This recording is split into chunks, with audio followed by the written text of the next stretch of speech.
Hey everybody, welcome to the show.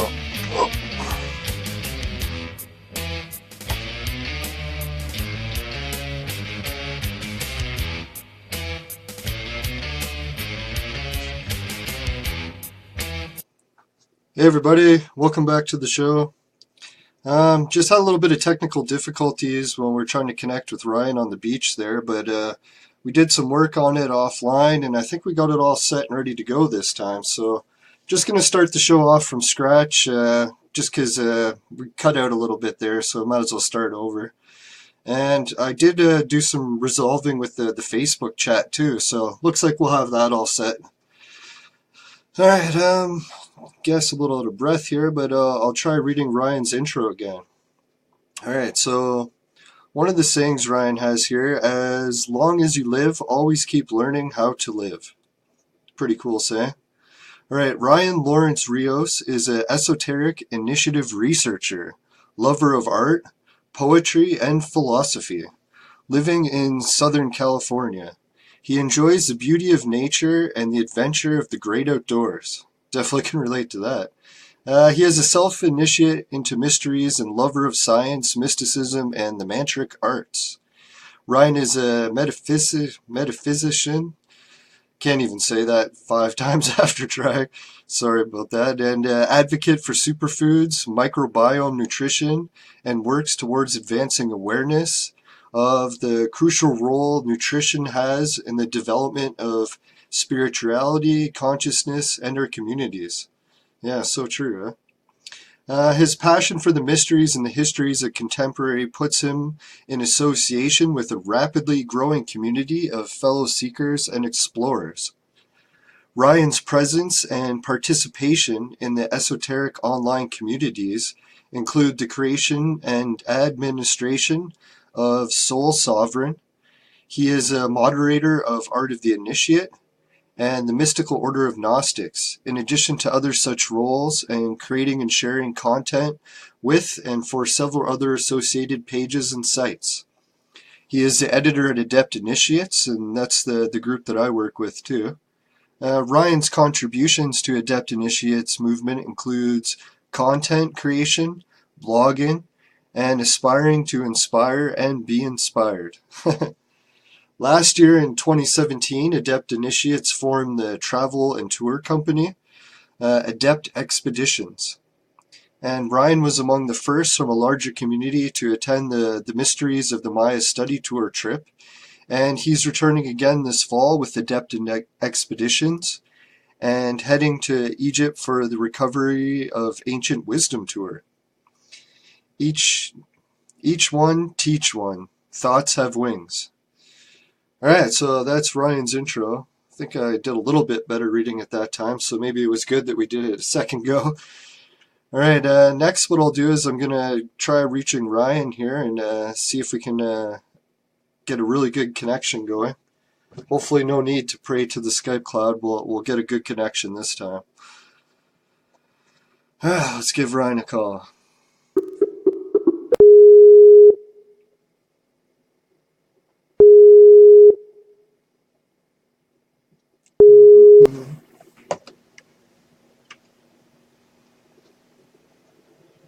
What's happening, bud? Let's see. Let's get this back going here. Hey, Ryan, welcome back. Hey, what's happening? No, it sounds like your audio is coming in a lot better this time. We're just waiting for the video signal to load now. Let's get that happening. Hang on. Sure.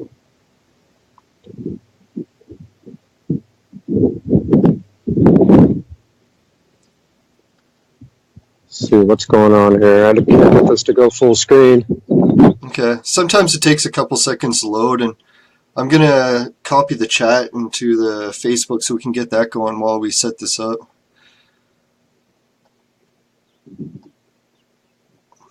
There we go. Alright. Yeah, I'm just about done setting up the chat here, too. I'm going to share the page. There we went. Yeah, I don't know what happened. I saw you for a second there. Can you hear me again? Yeah, I can hear you a lot clearer this time. Oh, man, I can't hear you. Alright, it says that it's loading, so maybe there's still some loading going on. Maybe I'll try a quick call back and see if we get a clearer signal on that.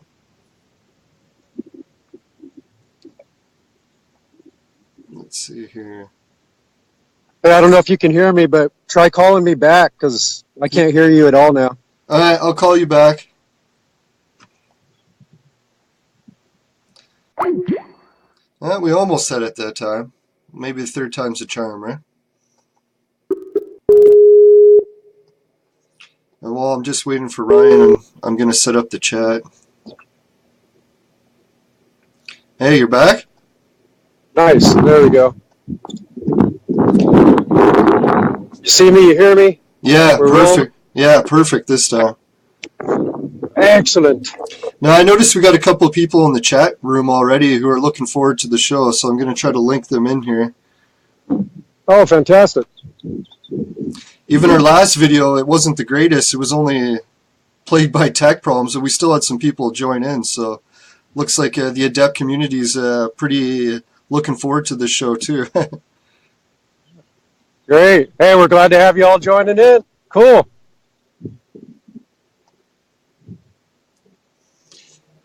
Alright, looks like the chat's taking a little bit to connect, but I'll just minimize that for now.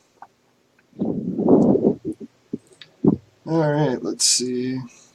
No, I guess we'll start over with your introduction, because we cut out quite a bit while you were talking there the first time.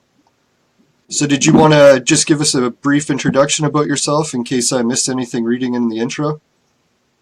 Sure, yeah. Hey, everybody. My name's Ryan Rios, and I'm excited to be here today.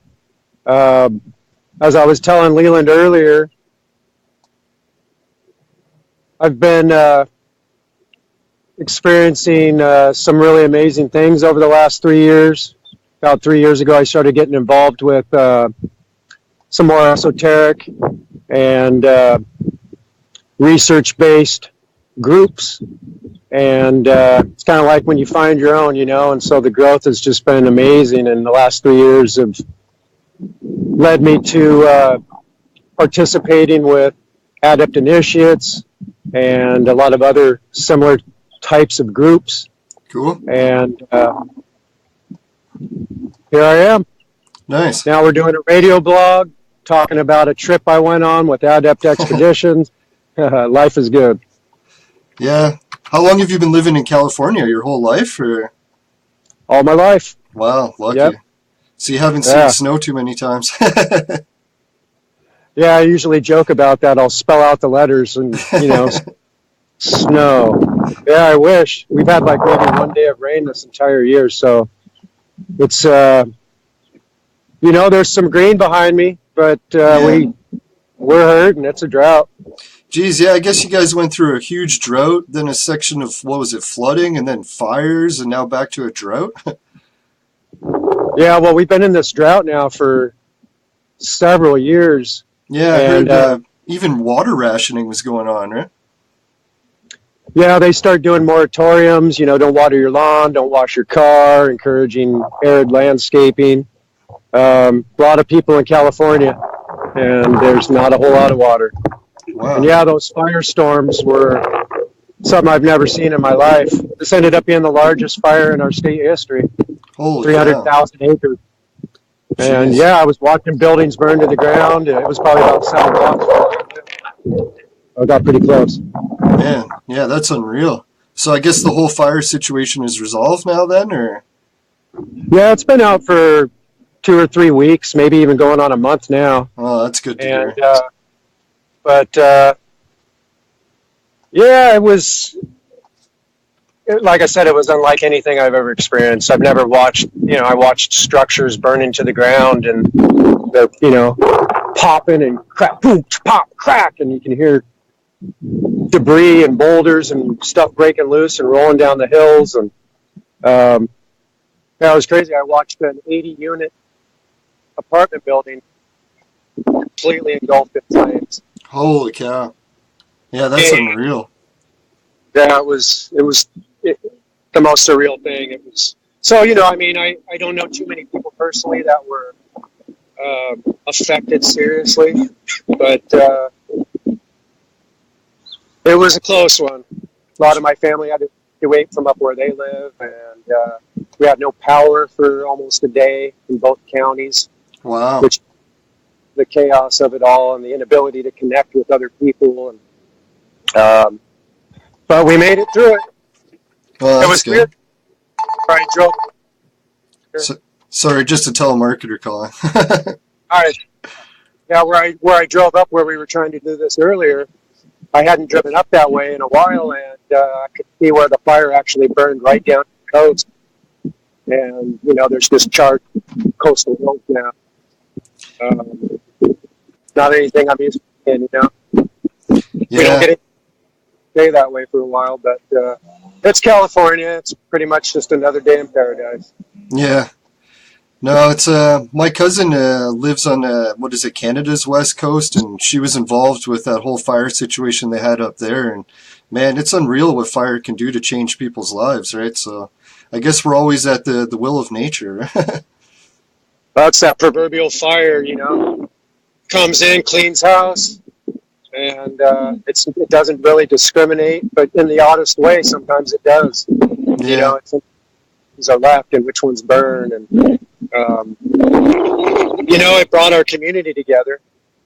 There's always that kind of odd silver lining with stuff like, people are always at their best when things are at their worst. It's that weird irony of human nature, Yeah, that reminds me of the saying, like when disaster strikes, it's when people end up pooling together and brings people together, right? Oh yeah, absolutely. Yeah, but we had like a fundraiser, and their goal was to reach $1 million. It was a public concert right downtown, several blocks back that way behind me, and Yeah. they raised the money. I think they even beat it. So the whole community turned out, got a free concert. It was a great cause. So yeah, it really does. It's interesting how it encourages that community spirit. And this is a great community to begin with, but I really hope that, that spirit lingers and settles in. It seems like it has, Yeah. Well, that's good. Now, I'm doing my best to get the Facebook chat here, but it's acting up a bit, so I'll give it a few minutes to connect, and we'll just keep going with the slides, and hopefully it connects as we go. The first slide we got here is you checking out the telescope, and you were telling us a little bit before about this, but we got cut out, so I don't think we really heard too much. Yeah, this is a picture from sometime last year. I'm drawing a blank on the date, but it was the largest super full moon closest. It was, at the moon's nearest perigee, and I don't think it's going to approach that close again for many decades. And it ended up being a clear night, and I thought, you know what, I have a telescope. I can take this over a few blocks from where I live, set it up, put out a call, had a few people show up. So we had a great time. We looked at the moon. I ended up getting this picture out of it. Nice. Amazing. Really amazing. Yeah, I actually ended up doing a podcast that day of the supermoon. It seems like a lot of celestial events have been happening these past couple, I guess this year especially. Yeah, how about this, this whole month? Hearing a lot of people being a little bit stressed. I've been calling February. We haven't had a full moon. We're not going to have a full moon until March 1st, and the last one was January 31st. And Oh, yeah. So it's kind of, that whole dark moon, new moon thing, challenging people, encouraging them to kind of go back and do some more shadow work and flesh out a little more of that unconscious. And, that takes work. It turns up a lot of uncomfortable opportunities for growth, and it's great because I'm really seeing actually a lot of that, but I still am also seeing a lot of the drain from that as well. So I think we're all kind of looking forward to this March 1st new moon or full moon. Yeah. No, I'm really looking forward to spring too. It's like once you get into the end of winter, it's like it almost seems like a really low overall for like just emotional energy, physical energy. Everyone's looking forward to spring, right? Exactly. Yeah. Well, you got other phenomena associated with, Venus is starting to return from being the morning star to the evening star, and it's just right above the horizon now in the darkness. So it's we're making the turn. Yeah, we're almost there.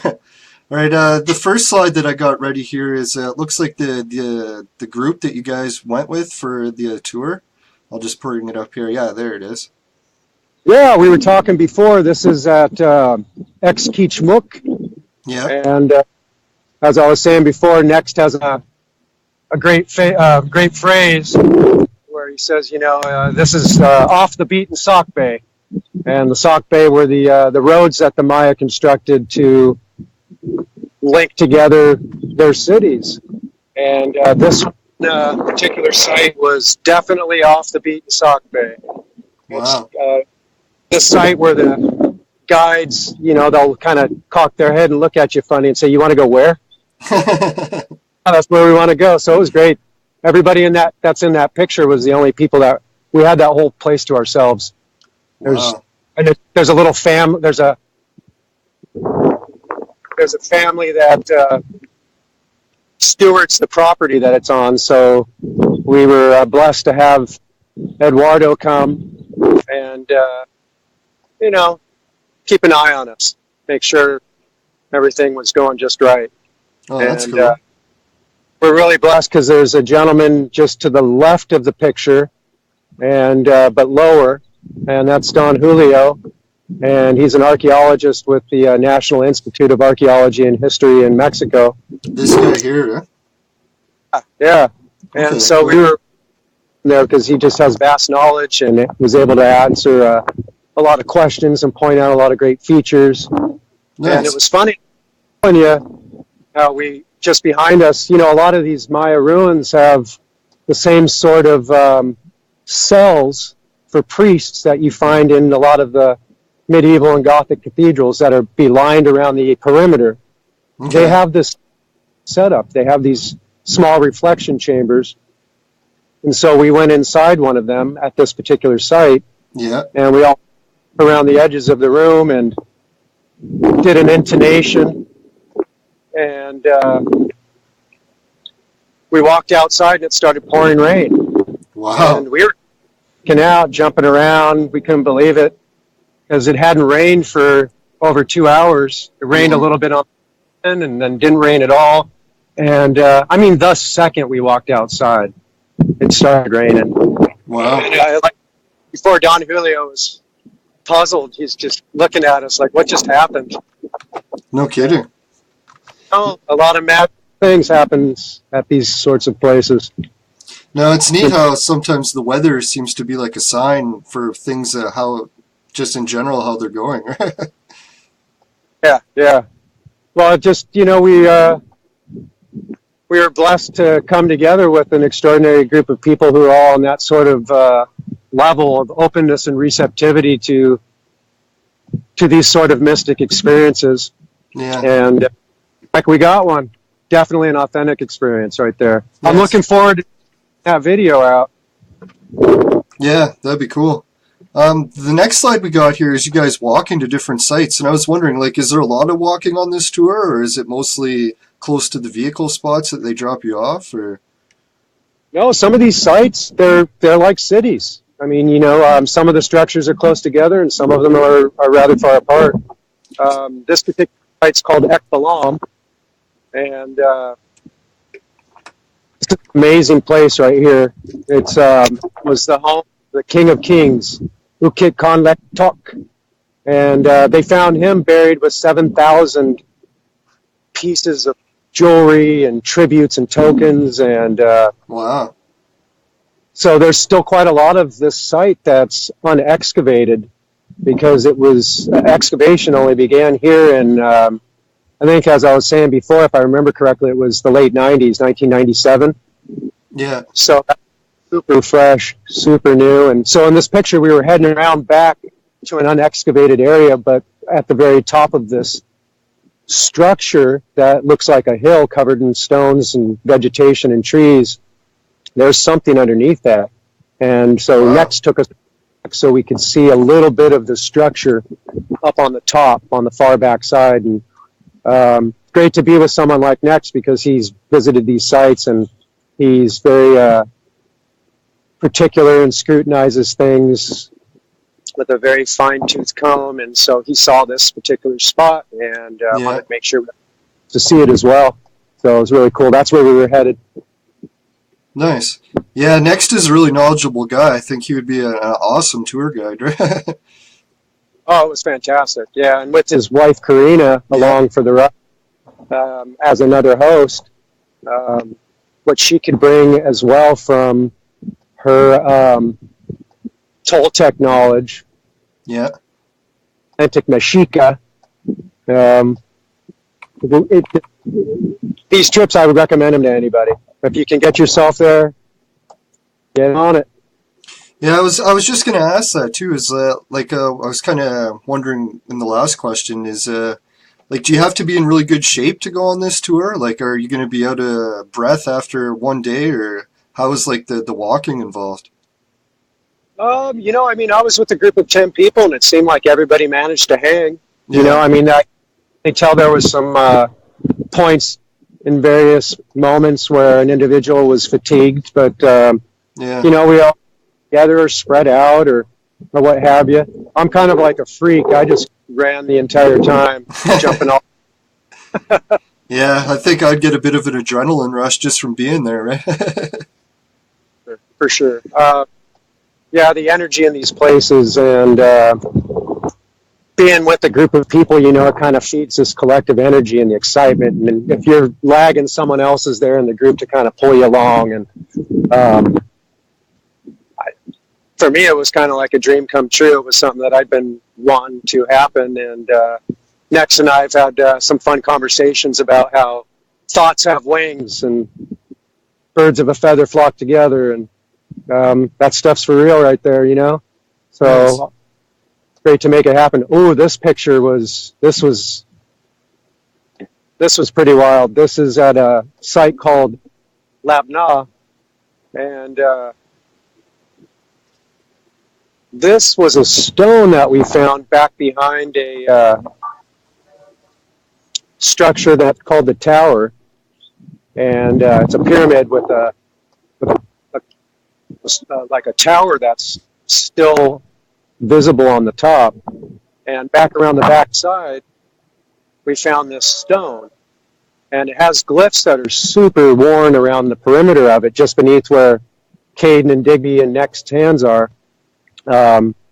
So we got the idea to do some meditation, do some intonations with it, and I remember this was a profound moment for these three, and some puzzling things happened while that was taking place shortly after. Oh, really? Like, what do you mean?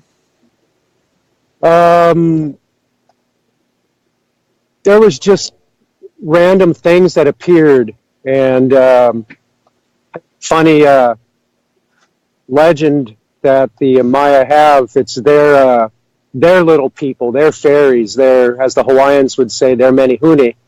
They have Aleutians, and sometimes things just get moved, or sometimes things get presented, and we'd all broke away from the stone. And when we were kind of trying to figure out, you know, what was taking place with the energy that we were experiencing, a small stone that you could easily fit in your hand suddenly was on the top of that. None of us put it there or know how it got there. Wow. No, that reminds me. I've had a few guests on the show talk about these type of moving objects before, and it's almost like there's a trickster entity or something that's involved with it, right? I've heard people talk about that, yeah. Yeah, several of us experienced something back at the hotel we stayed at that was in Uxmal, and things went missing. One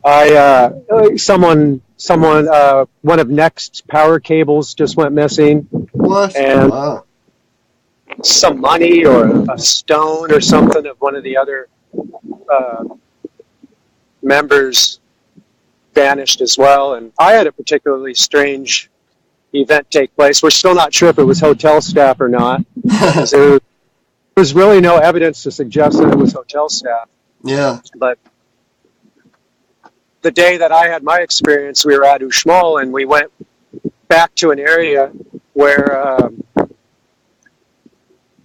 the vegetation was super dense, and the vegetation is really aggressive there, and it puts out a lot of sticky vines and sticky seed pods, and I ended up having my boots completely just caked and covered in this, and I'm thinking, jeez, take me like an hour to clean these off, and I didn't worry about it. We got back to the hotel, I took them off, cleaned up, we all would have our dinners together as a group. nice. So I to dinner, and when I went back to the room, and this is the evening time, so typically there's no house cleaning or any type of activities going on, but when I got back to the room, were spotlessly clean. Jeez. And there was left on the ground, on the floor next to them, nothing in the trash. Jeez. It's like it was gone. Yeah, that's like the Hungarian Christmas tradition where they leave and they come back and their boots are polished by Santa Claus. That's too fun. Heard of that, but I'm sort of, I suppose. Yeah, we were just puzzled. That's kind of an inside joke with our crew. It's like, oh wow, we had stuff missing and you got your boots cleaned. You got the better end of that deal. We sure are tight. Yeah, this is a pretty cool slide that we got here next. That looks like what is that? That's Karina's showing you the glyphs, is it? Or yeah, this is talk about off the beaten sock bay. This is even more obscure than Xkeechmuk, which I just mentioned. This place is called Shul, Xul. okay, And Shul means, in Yucatec Maya, the end of the road. And this was at the end of the road. Nobody goes here. It's like, you want to go to Shul? The road that we had to take this bus down was not intended for something like a bus. But what you're seeing in this picture is the majority of structure. There's not a whole lot that's visible. okay, And, but a special site because there's a couple of different architectural or building styles associated with the Maya and the Yucatan region. And one is called Puk, and the other called Chenis. okay. And there's distinct features that separate the two. And every so often, find a location, a site like this one here, that has influences from both. And so this had different types of glyphs and different types of stoneworking that incorporated the Chenis style with the Puk. And yeah, what Karina's pointing out there is looking like a cross to me.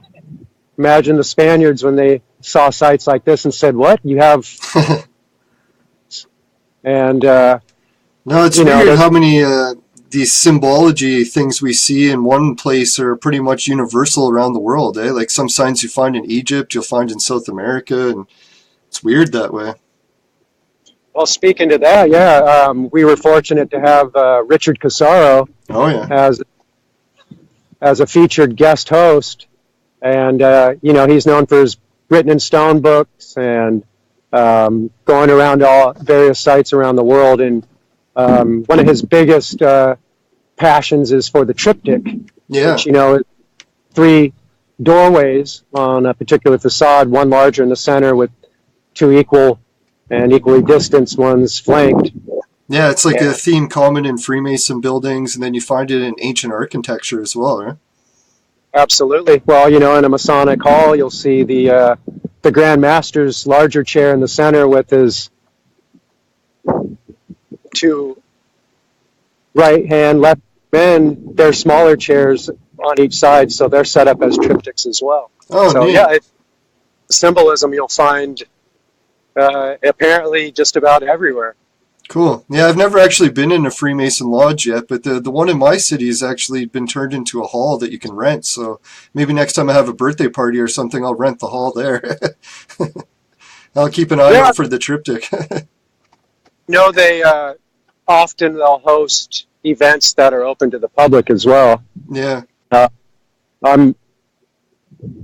I get asked a lot if I'm a traveling man, and I'll say no, but I know how to work my way around the block. So, Cool. so Yeah, this picture you got here is really wild. It's like a professional photographer took this one, or Actually, that was using my camera, and Karina took that. wow. And this was a group of these three guys set up, donning some traditional Maya warrior garb, and they would just post up along the entrance back into where the ruins themselves were, and hit you up for, we're spending pesos down there, so it's Yeah. super inexpensive to just jump in and get a moment like this. So they handed me the headdress and the club, and Yeah. there's about 6 or 7 shots that we took of these guys together, and so it's just the sort of stuff that you'll see from time to time at some of these sites. Really Yeah. cool. Yeah, it's pretty wild. Like the way that one guy's standing, it's like looks like an action pic or something for sure. Huh? Yeah, yeah. Well, I think Karina did one of those where she just held down the button and it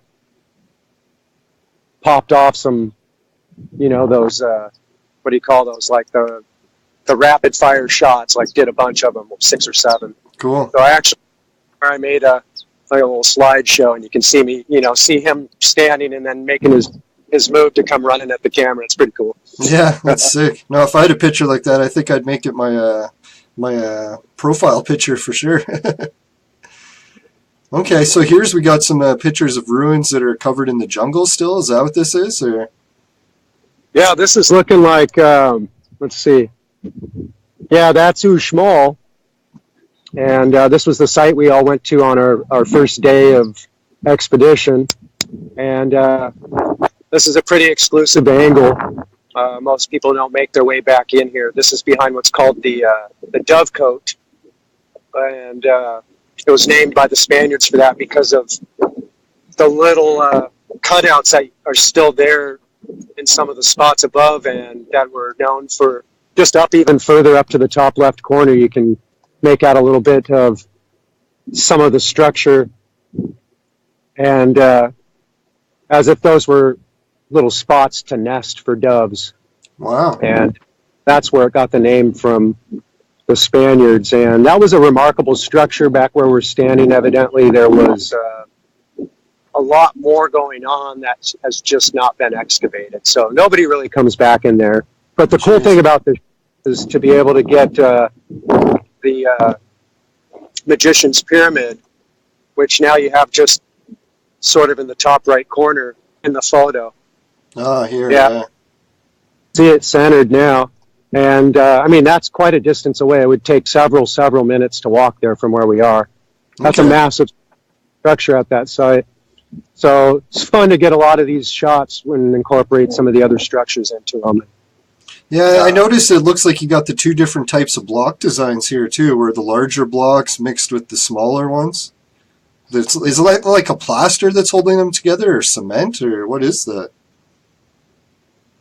Oh, yeah. They would use ashes mixed with entrails from various Yeah. among vegetation and other fun stuff, and that would be their mortar. Nice. Yeah, I was always wondering about that because, like, what do people talk about? How the ancient Romans had really good mortar and stuff, and I wondered if ancient people around the world were using mortar just the same way or similar. Well,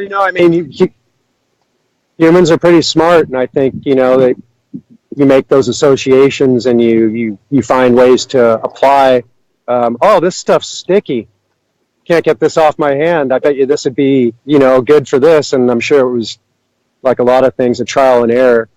But there's a lot of sites as well where the factory work is spectacular, and it does not appear as if there's any sort of mortar. Wow. And slide pieces of a piece of paper in between stones, and then there's other sites that are a little bit more thrown together. Sort of like the one behind us there, you can see that it's not a lot of really fine cut stones. It's an amazing structure that's finely built. This is the Pyramid of the Magician. Oh, no kidding. And Huh? the story goes that he was challenged by the king to build this structure in one night. Holy. And that's its reputation. It was built in one night. And you can see a little keyhole just up towards the top. We were not allowed to summit this and go up to the top, where that's called the Casa della Divino, the Divine House. And I guess that's where El Enano, the dwarf, the magician of Uxmal, spent most of his time. And so to go back to that keyhole, Yeah. these structures are phenomenal. They're acoustic. If you stand in front of this site, down just even halfway between where you have that picture centered in the pyramid on the grass picture, and if you clap, that building responds with a cry. Really? It whistles back at you, and it sounds remarkably like the Quetzal bird. Jeez. And you can imagine being someone in the know, bringing somebody into this city that is among maybe the 1 million or 2 million inhabitants that were known to live around this site that aren't in the know, and to impress them with this feat of just simply clapping. I mean, it's just an amazing accomplishment how they did this. It's definitely mysteries of the Maya. No, it's weird because some people debate about how the pyramids were built, and some people think some sort of lost acoustic technology was involved. So this almost seems like a little bit of evidence towards that theory, right? I would definitely agree with you on that. You know, and you can play anagrams and, you know, restructure the word stone, and you can get tones and notes. And maybe they were just like, or maybe this particular dwarf was just like Snow White's dwarves, and he whistled while he worked. You know. Yeah, that's what I like to do too. Is my grandpa taught me how to whistle. Jeez. All right. Wow, this is a pretty cool picture here. What is this? This looks like a facade at Shul, because the way that the stones appear, they have those round little insets, and we see this G, this spiral, this galactic swirl. Oh yeah, right there. Yeah. In a lot of sites. So they were artists. They were certainly trying to appeal and reach out to the individual that would look upon these and touch them deeply, connect them deeply with the divine. Yeah. No, the way that swirl pattern goes, it kind of reminds me of like the center of a black hole or something, right? Well, and they were, as we've discovered, very knowledgeable. They knew quite a bit about the Dark Rift, and they still to this day are considered the best timekeepers and the most knowledgeable astronomers in history. Yeah, it's incredible. No, I figured I didn't get the chat going on the screen, but I'll just do a little quick recap. There's some people that have been saying hi. Who's it? Crystal, Renee, and Dawn. So I just wanted to give them a shout out and say thanks for watching the show. And if you could share it to other pages, that'd be great. Anyone who's watching. All right. Let's see. Oh, here's another view of the same place, is it? Or? Yeah, this is our approach into Shul. Oh, yeah, there's the swirl there and there. Yeah. I started spending time as the trip progressed trying to get shots of the group. They're just sort of hanging back, and because no one else was doing that, and I thought it would be something fun to look back on. I mean, everyone has a camera, and we've all been sharing our pictures, so I wasn't worried about trying to get every shot. Yeah. And as the week went on, it was, I think, and I have a digital phone. I just snap pictures and worry about it later. So now I have 1,000 pictures from that trip easily, or 1,000. Wow. Yeah, I'm glad you didn't send me them all. At least, we'd be doing this show next week. Yeah, really. Okay, yeah, I was looking at these pictures earlier, and it's like, man, this building construction design almost reminds me a bit of the Vedic style, eh? What are you looking at in particular now? I'm not seeing an image. All right, we got a window frame with looks like a shelter built above it to keep it from the elements, I guess. And what else do we got? We got some guys meditating at the top. It's almost like an ivory colored window. Oh, I wish I could see the picture. Is it not loading up? It's loading up on mine, so I think you might just have to refresh yours if there's a refresh button.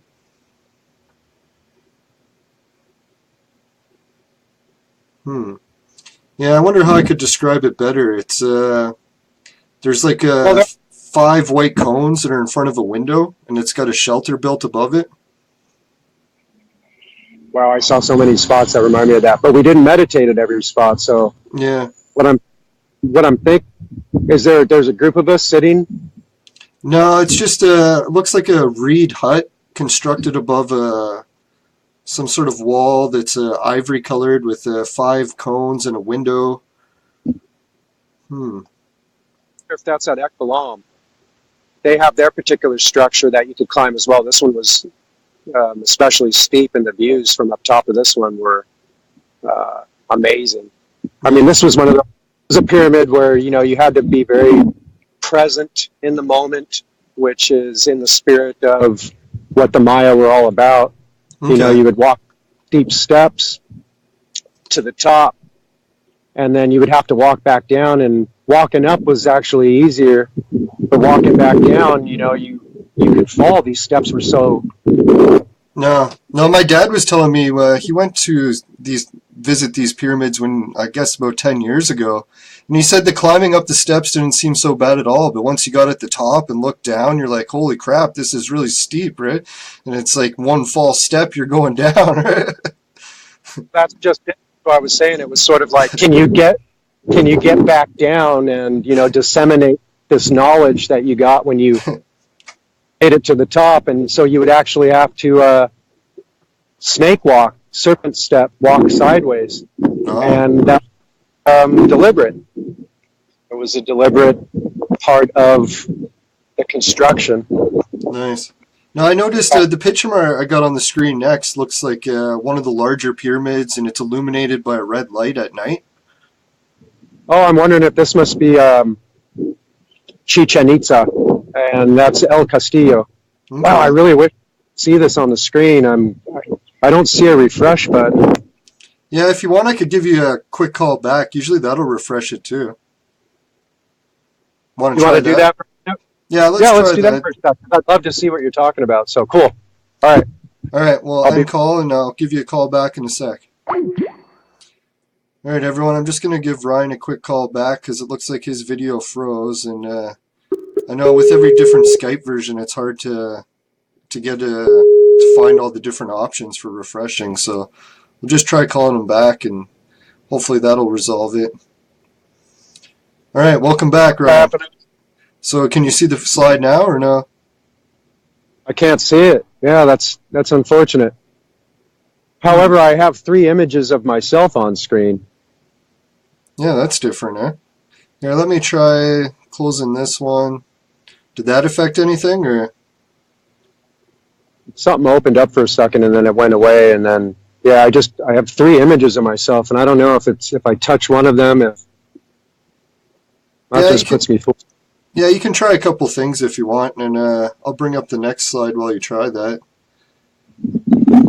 Yeah, the next one, it looks like we have some sort of an animal figure at the bottom of a wall, or maybe a pyramid, and it doesn't have a head on it. It looks like it's been broken off. Yeah, I guess when you were at these ancient sites, were a lot of them pretty rough shape, or a lot of them restored by people, or how does that work there? I saw both extremes. I saw sites that were in total ruin. Yeah. And then I saw sites that were actually being maintained. Nice. As there by individuals. So, yeah, that's a good question, because we think that some of these sites were basically reassembled by the archaeologists and those who were doing the excavations. And also, we're not even sure if the Maya were the ones that built them. Maybe they Yeah. were already friends and they put them back together the way that they saw most fit. This brings us to the Olmec, who predated them and were the people that were in the Yucatan much earlier. And Yeah, there's a lot of I was just gonna wild say. theories. Yeah, it seems like the more we learn about the Olmec, it's like everything we heard about 5 or 6 years ago about them has been updated big time, right? It's like, Yeah. what was it? My friend JJ was showing an artifact from a museum where the Olmec actually had toys with wheels on them. And we were always told that in South America they never had the wheel, but it appears the Olmec did, right? Well, and you know what? There's toys like that are associated with the Maya as well. Yeah. And yeah, it's fascinating. But the the the common theory on how they would have moved heavy items was or is the same as we find in other structures around the world, where they probably just cut some straight tree trunks, some straight branches, and laid them down, and pushed and rolled and pulled the log from behind and put it back in front, and Yeah. kept got it there. But yeah, that is one of the things. They didn't have a wheel. These incredibly intelligent, and yeah. Well, I often wonder too if like the wheel just wasn't very practical to use there because you're dragging stuff through the jungle. Wheels would only work great on pavement, right? Well, they did have their sock-based system, their Oh roadway. yeah, that's right. Yeah, so But, they did have roads. You don't find them everywhere. And you know what? I've got El Castillo and what looks like maybe a structure in the foreground. And this was at night. This was an amazing treat for all of us who went on this trip. Adept Expeditions does not play around. They pull out all the stops. And Nice. front row. We were in the front row. There was hundreds of people at this show, and Sick. they light up this whole site. And this is a huge site. It's like 13 square mile site or something, or acre. Sorry, Wow. 13 or 18 square acres. And they do this show at night, and it's an amazing show. They actually project animation on the front of El Castillo, the pyramid itself. And Nice. this is not something that I didn't realize that this was something that we were going to get to do, and it was definitely a lot of fun. Cool. This is an amazing site. Amazing. Probably 10,000 people there. Holy, really? It's the most popular Chichen Itza. Everyone goes to Chichen Itza. Nice. Now, I was just going to ask a question too. Like, you know how in Egypt people are always debating how old the pyramids are, or like who built them and how they were built and all this, and then it reminds me so much of the South American pyramids. Like the shape is the same, and you think we'd have the same problem dating the ones in South America, but it almost seems like everyone agrees how old the pyramids are in South America, or is there some debate still? Oh, I think there's definitely a lot of debate still. Okay, cool. Yeah, because I was wondering, like, what's different? Like, if we can't date the ones in Egypt, how are we able to date the ones in South America so accurately? Yeah, maybe it's not as accurate as we think, and it seems as if same with the ones in Egypt. There's speculation that they could be many, many tens of thousands of years old, and then there's other speculation, and this isn't all pure speculation. People do research and they crunch numbers, and what the amazing technology we have now, you can run the stars backwards 10 years, 100 years, 1,000, 100,000 years. Yeah. And when we were in the Yucatan, we watched a video from an individual, and he used the stars and he put them back to where they should be if these structures were in fact aligned. And that was 300 ago. Wow. 300,000 years. So we just don't know. So we're built to last 1,000,000 years. Yeah, it's really incredible. So the jury's still out on all that. Now, I noticed with these light shows that they do at night, do they imitate what the light looked like on the solstice so that you can see the serpent going up the stairs, or is that part of the show? That was part of the show. Yeah, I mean, it was really fantastic. It was like watching, an animation on a TV screen cast on this huge structure in front of you. Well, that's cool, because like I was thinking, if you go there and you're not there on the solstice day, you wouldn't get to see the serpent on the staircase. But I guess if you're there at night, you still get to see it, right? Yeah. They rendered it in their animation and had it crawl its way down along the banister. Man, that's incredible. So you're able to see the images we're looking at now, or no? I was before, but this one, whatever you have on screen now, I'm not. Okay. Last time, what loaded up was the image we were just talking about with the night. Yeah, so maybe it's just loading a little bit slow. All right, so I'll just try to describe the pictures to you, I guess, and see if it loads up. This one is like I don't know, it's two creatures joined in the center, attached to a wall. I guess it might be a hard one to describe. They look like jaguars with their tails twisted together. Intertwined tails, yeah. And look like they're up above maybe a doorway. Yeah, that's the image. Yeah, this is most likely Uxmal again, and this is in what they called the nunnery quadrangle, which was oriented with, north, south, east, and west. Yeah. And if I correctly, this is facing west. Or I'm sorry. Yeah, this is facing west. And we're not really sure what this structure was for. We think it may have had something to do. Oh wait, now I'm seeing it. Yeah, that's exactly it. Oh, so yeah, this is on one of the facades inside the nunnery quadrangle, and this structure right here, it had actually some steps that you had to climb up, but down below on the far left and the far right of this facade, it looked like portals, entrances, facade just sort of peeking up from the earth that went down underneath the structure. So we don't know what was going on down below, but there's owls, there's other images that are on this facade, and so we think that maybe this building had something to do with afterlife, death. The jaguar, of course, was very important to them there. Yeah. Yeah, that's a pretty wild But this was image. typical of the type of stonework and decoration that's featured just about everywhere. Yeah, the way their tails are connected like that kind of reminds me of the DNA helix a little bit, right? Absolutely, yeah. And then there's probably some symbolism with that, them linking together like that. We have your column on the left and your column on the center, and you have that union in the middle.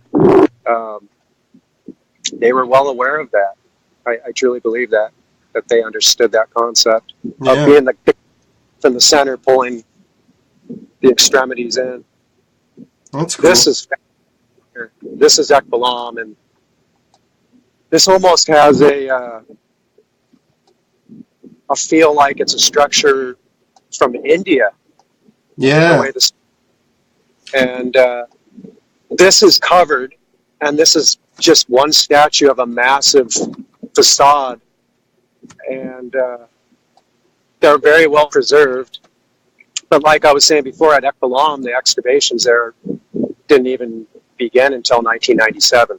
And they have a huge palapa that covers everything you're looking at in this image, so it's protected from being weathered. And, well, that's good.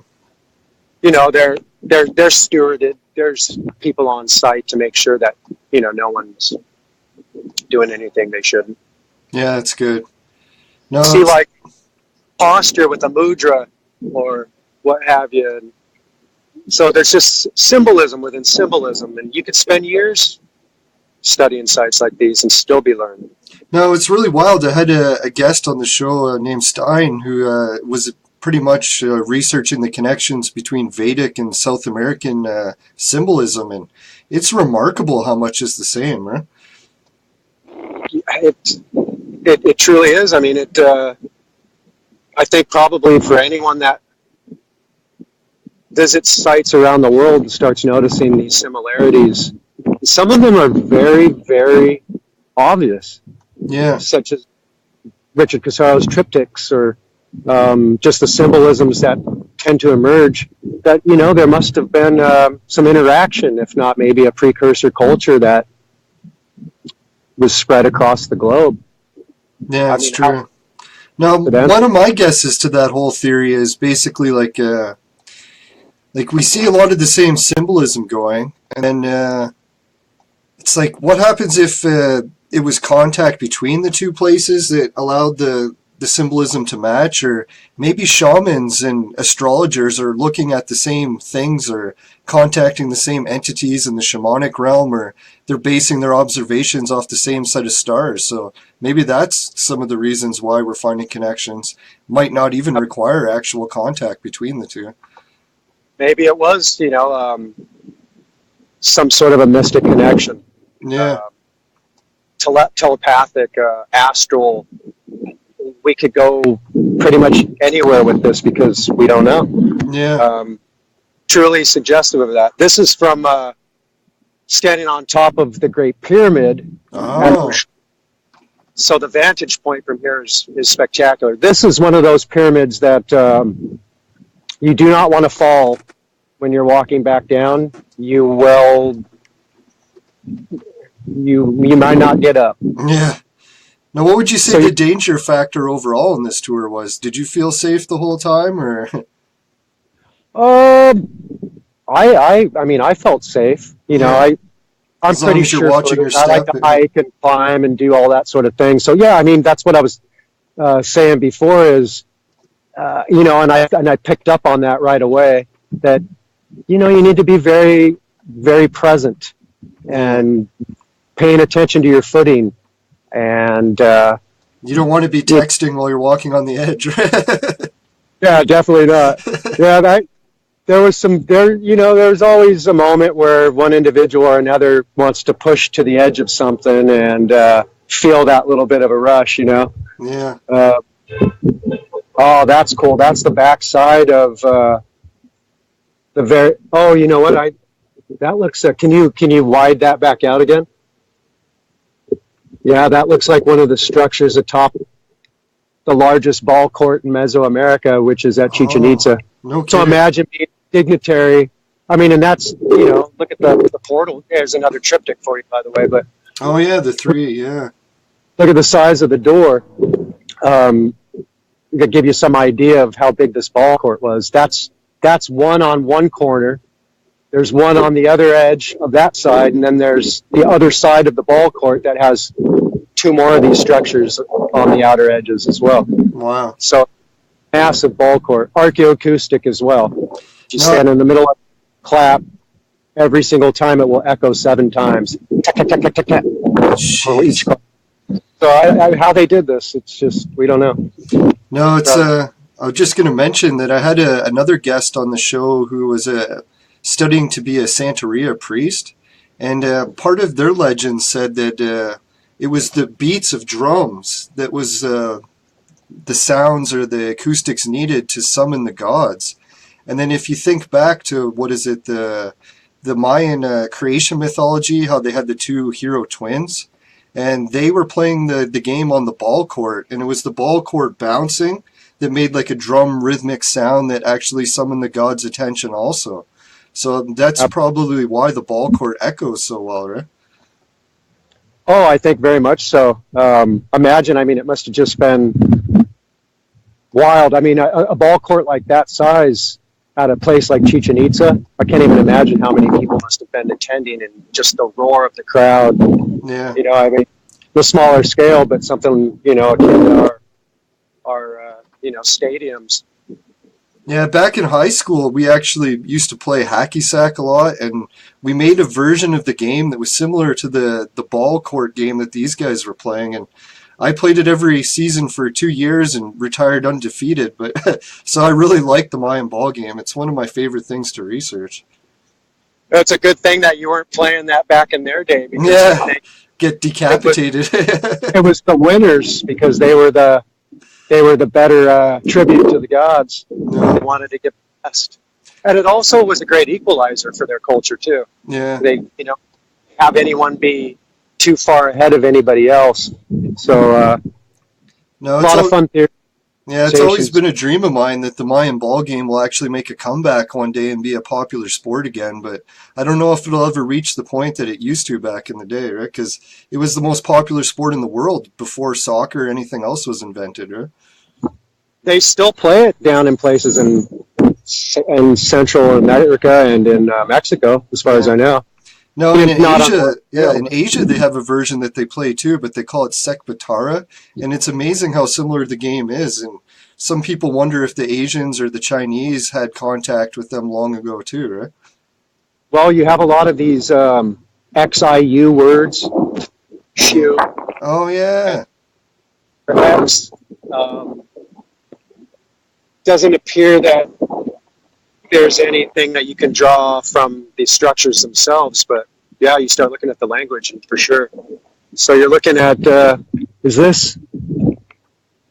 Yeah, this looks like it's almost been overgrown with trees a bit, but maybe one of those off the beaten path ones, right? This is either Shul or Xkichmuk. You can see, I mean, these sites they're in total ruin. They're barely excavated. Some of these, there's a place like Shul and a place like Xkichmuk, you're not going to find much online. Yeah. I think that's the coolest part about this tour that Adept Initiates has got going. It's like you're going to areas where you could actually make new discoveries, I bet. You could take a picture of something that no one's seen before, or even find something that a connection, like symbolism, no one's noticed before. Oh, most definitely. And I noticed a lot of that in certain spots. Oh, this was a favorite shot. This is looking through the House of Turtles at Uxmal with part of the nunnery quadrangle out in the distance. These lines of sight and the way that they had their buildings oriented were remarkable. Everything was very deliberate.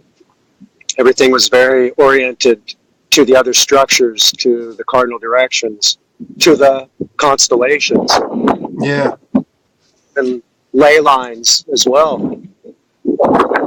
Now, I'm a big believer in the ley lines theory. It seems like there's like some sort of energy grids beneath the ground, or that the ancients were aware of, right? Absolutely. Well, up in, Winnipeg is sort of central North Canada, if I remember correct. Yeah. That there's a lot of roads that lead to that particular area using ley lines. Oh, no kidding. I've looked at. Yeah, I'm going to have to check that out after the show. Oh, there you go. There's something to look at. What are we looking at here? Oh, yeah. This looks like... This might be some more Ekbalam. Okay. This was a really cool site for us to go and see. This was the one I was mentioning before that, was where the King of Kings was found entombed with, they say, as many as 7,000 artifacts. Wow. Which are, some of which are on display at the Grand Archaeological Museum of the Maya in the city of Merida. Yeah, does the part of the Adepta tour include visiting the museum, or? It wasn't something that was included, but I was fortunate enough with the way I positioned my itinerary to have that extra free time after the group left.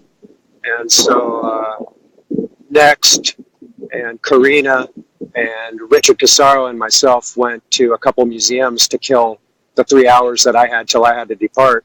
Oh, okay. Yeah. I got to the pictures and see a lot of cool items on display. Yeah, I can just imagine the museum collection there must be really impressive. Oh, so here we got another building with a staircase leading up to it with the three windows, the triptych thing that Richard was talking about, huh? Yeah, and you'd see structures like this just popping up everywhere, and this is just a large. This could have maybe 3, or it could just be one large reflection chamber. These were very sparse inside, not a lot going on. This shot you just put up is the money shot right here. I don't think anybody has it. That's the Pyramid of the Magician. Oh. Often from the top of the Casa de la Bruja, which was the witch, the sorceress, his mom, his grandmother, the great mother, who found an iguana egg in the jungle, and out came this dwarf. Wow. And between the two of them, they were able to accomplish some amazing things. That structure in the distance is the reputation, the rumor is that was built in one night. And so what's really cool is this shot is taken from the top of the small pyramid that peeks out. That was her house, her residence, or that's what it's referred to as. And I had no idea that was going to be something visible. So we climbed up another set of very steep, narrow steps and got on top of this structure where this is taken from. And when I looked around and saw nothing but trees and then saw this structure in the distance, I thought, are you kidding me? How cool is that? They could see one another. Yeah. No, that is really wild. I like the name of it too, because the Magi name actually originates, or magic comes from the word magi, right? So, right. Yeah, it's pretty cool. No, and it's neat. The sites I research up north, there's an offering table and a Draco Stonehenge, and you can see one from the other two, but it's like really far in the distance. So it kind of reminds me of this. Wow. All right, so it looks like the next slide I got here is walking along the trail and some more ruins that are like completely encased with jungle, right? Yeah, this is Xkichmuk, and this is us just entering in on the site. So this is one of the first sites you see is the structure just starting to emerge, and there's a little more visible of it as you work your way around further in. This was a favorite shot of mine. This is our whole group sitting up on top of the perimeter of the governor's palace, which is a remarkable structure. Has like hundreds of shock masks, amazing decor, and they say it's built out of maybe as many as 15,000 stones. So those are my feet in the bottom left. I'm just kind of hanging back, watching everybody. We'll get a group shot, and they're having a really cool conversation, which was one of many extraordinary conversations that we all had. And that's the great thing about going on a trip like this, is that you get to be with other people that are like-minded, and you get to exchange ideas and build off that. Everyone's open, and we're throwing out these far theories on what we think, maybe they just thought these structures into being. And, it was just a safe environment to be creative with our ideas. And I think it generated a lot of growth for every individual there. Yeah, there were a lot of stories, and no, that's the main reason I do the Magi show too, is like I used to do conventions. Well, I guess I still do conventions where I get to travel and talk to people that are like-minded. But man, being able to do it in the comfort of my own home is probably the best part about this show, is getting to talk to people about ancient mysteries, and just like you get to do on the tour, right? Exactly. Yeah. Exactly. Yeah, that energy, it just builds and it just collects and really enriches the experience. This is Chichen Itza. Okay. This is structure from sort of the center area where the pyramid that we had a picture of with the red lights at night, which is the most famous structure pretty much of the Mayans, El Castillo. And they just finding out that there's actually, it's 3 pyramids. What you see is the third one. There's another one inside that. And there's also a huge cistern that's being excavated that maybe we're looking at just the top of something that's much larger that's down below. Yeah, it seems like one civilization built on top of another and on top of another or something. Right. Well, and that's what Uxmal means, is thrice built. But they've actually Oh, structure we've talked about a couple times, but they found out that it was actually built 5 times. wow. Yeah, Yeah, you have. yeah. Here it looks like we got a close up of the serpents at the bottom of the steps. This is the El Ossuario, the ossuary at Chichen Itza, and yeah, these are remarkable. These banisters, just incredible. Notice how their heads are at the bottom. The serpent is descending down from the top to impart the wisdom. Wow. Everything symbolic, and those are huge. Those are, from the bottom of the jaw to the top. That's 3 feet or more. Oh, really? Wow. Yeah, it's kind of hard to tell the scale, huh? Those are huge. All right, the next picture I got here, it looks like you guys are standing inside of a reed hut looking at some artifacts on the ground, or? This was a display that they had at Chichen Itza as well, of one of the traditional Mayan homes Oh, that live in the city would build, and they all have a distinct shape to them that uses divine geometry and golden ratio. They would trace a chord from one corner, and they would half it, and they would draw the arc to make the rounded edges on both sides. They tend to all be oriented as well in cardinal directions. We saw many of these all over, people still living in them. wow. So, there's still an indigenous population down there that doesn't speak Spanish. They only speak Maya. Oh, really? Yeah, how cool is that? I think the nicest thing about these houses, too, is that you probably won't have to get a mortgage and be in debt for the rest of your life to pay for it.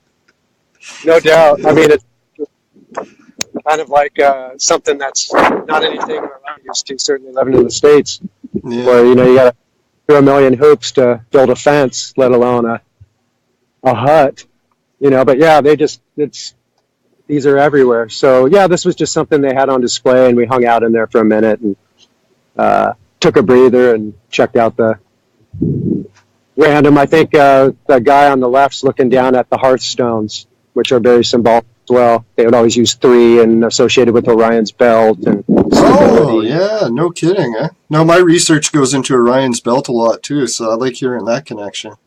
Yeah, they definitely were onto it. Now, This is one of my theories about what Orion's belt is that it points to the star Sirius, and Sirius is one of the main stars that the Magi used to use for stargazing. absolutely brightest star in the sky. Yeah. All right, so next we got you standing, looks like on top of another pyramid, pointing towards a green field. Yeah, this is the same location where the group shot that we were just looking at came from, and one of the guys took the shot of me and just sort of pointing out the vista and the view and how everything's oriented. And I mean, look at the clouds. It was just gorgeous to be at a place like this. And Yeah, I was just gonna say the sky looks a lot more blue out there than it does in the cities, right? right, and that's the truth. And yeah, this was the rest of the group that was hanging at Uxmal. Yeah. Oh, All and taking here's a the sacrificial victim, is it? The offering table thing? Actually, this is something really beautiful and really cool. This is in front of the Venus platform at Chichen Itza, and that statue is referred to as Shakmul, and they found it buried in the center of that platform. Wow. And it was unearthed, and as you can see, it's not in great condition. But what you have is an individual sitting down with their legs spread out and their knees kind of tucked up, and they have their hands sort of like resting on top of their thighs, Yeah. and they are exposed and flat, facing straight up. And some of them would actually feature a vessel, a container. And this is about shamanic work, dream work. Nice. That's your navel. That's our source, where our umbilical cord's connected to our mother. So, I mean, that's how they would connect. They went straight to the source. Wow. That, and you can see some really cool artwork back in there. You've even got like, that's an eagle, not in very good shape, but you can make out the wings sort of on the left and right. Yeah, that almost reminds me of the winged disc a little bit. Yeah, you've got an anthropomorphic head with the forked tongue sticking out straight down in the center. Oh, yeah. To the right, you've got like an 8-pointed star, which, who do we associate that with? Venus. Yeah. This is the Venus. And you've got water feature, that undulating structure above. And, I mean, just remarkable work that they put into these structures. It's just fascinating. No, it almost seems like the amount of weathering that they've gone through, it would just make you assume that they're super old, right? Yeah.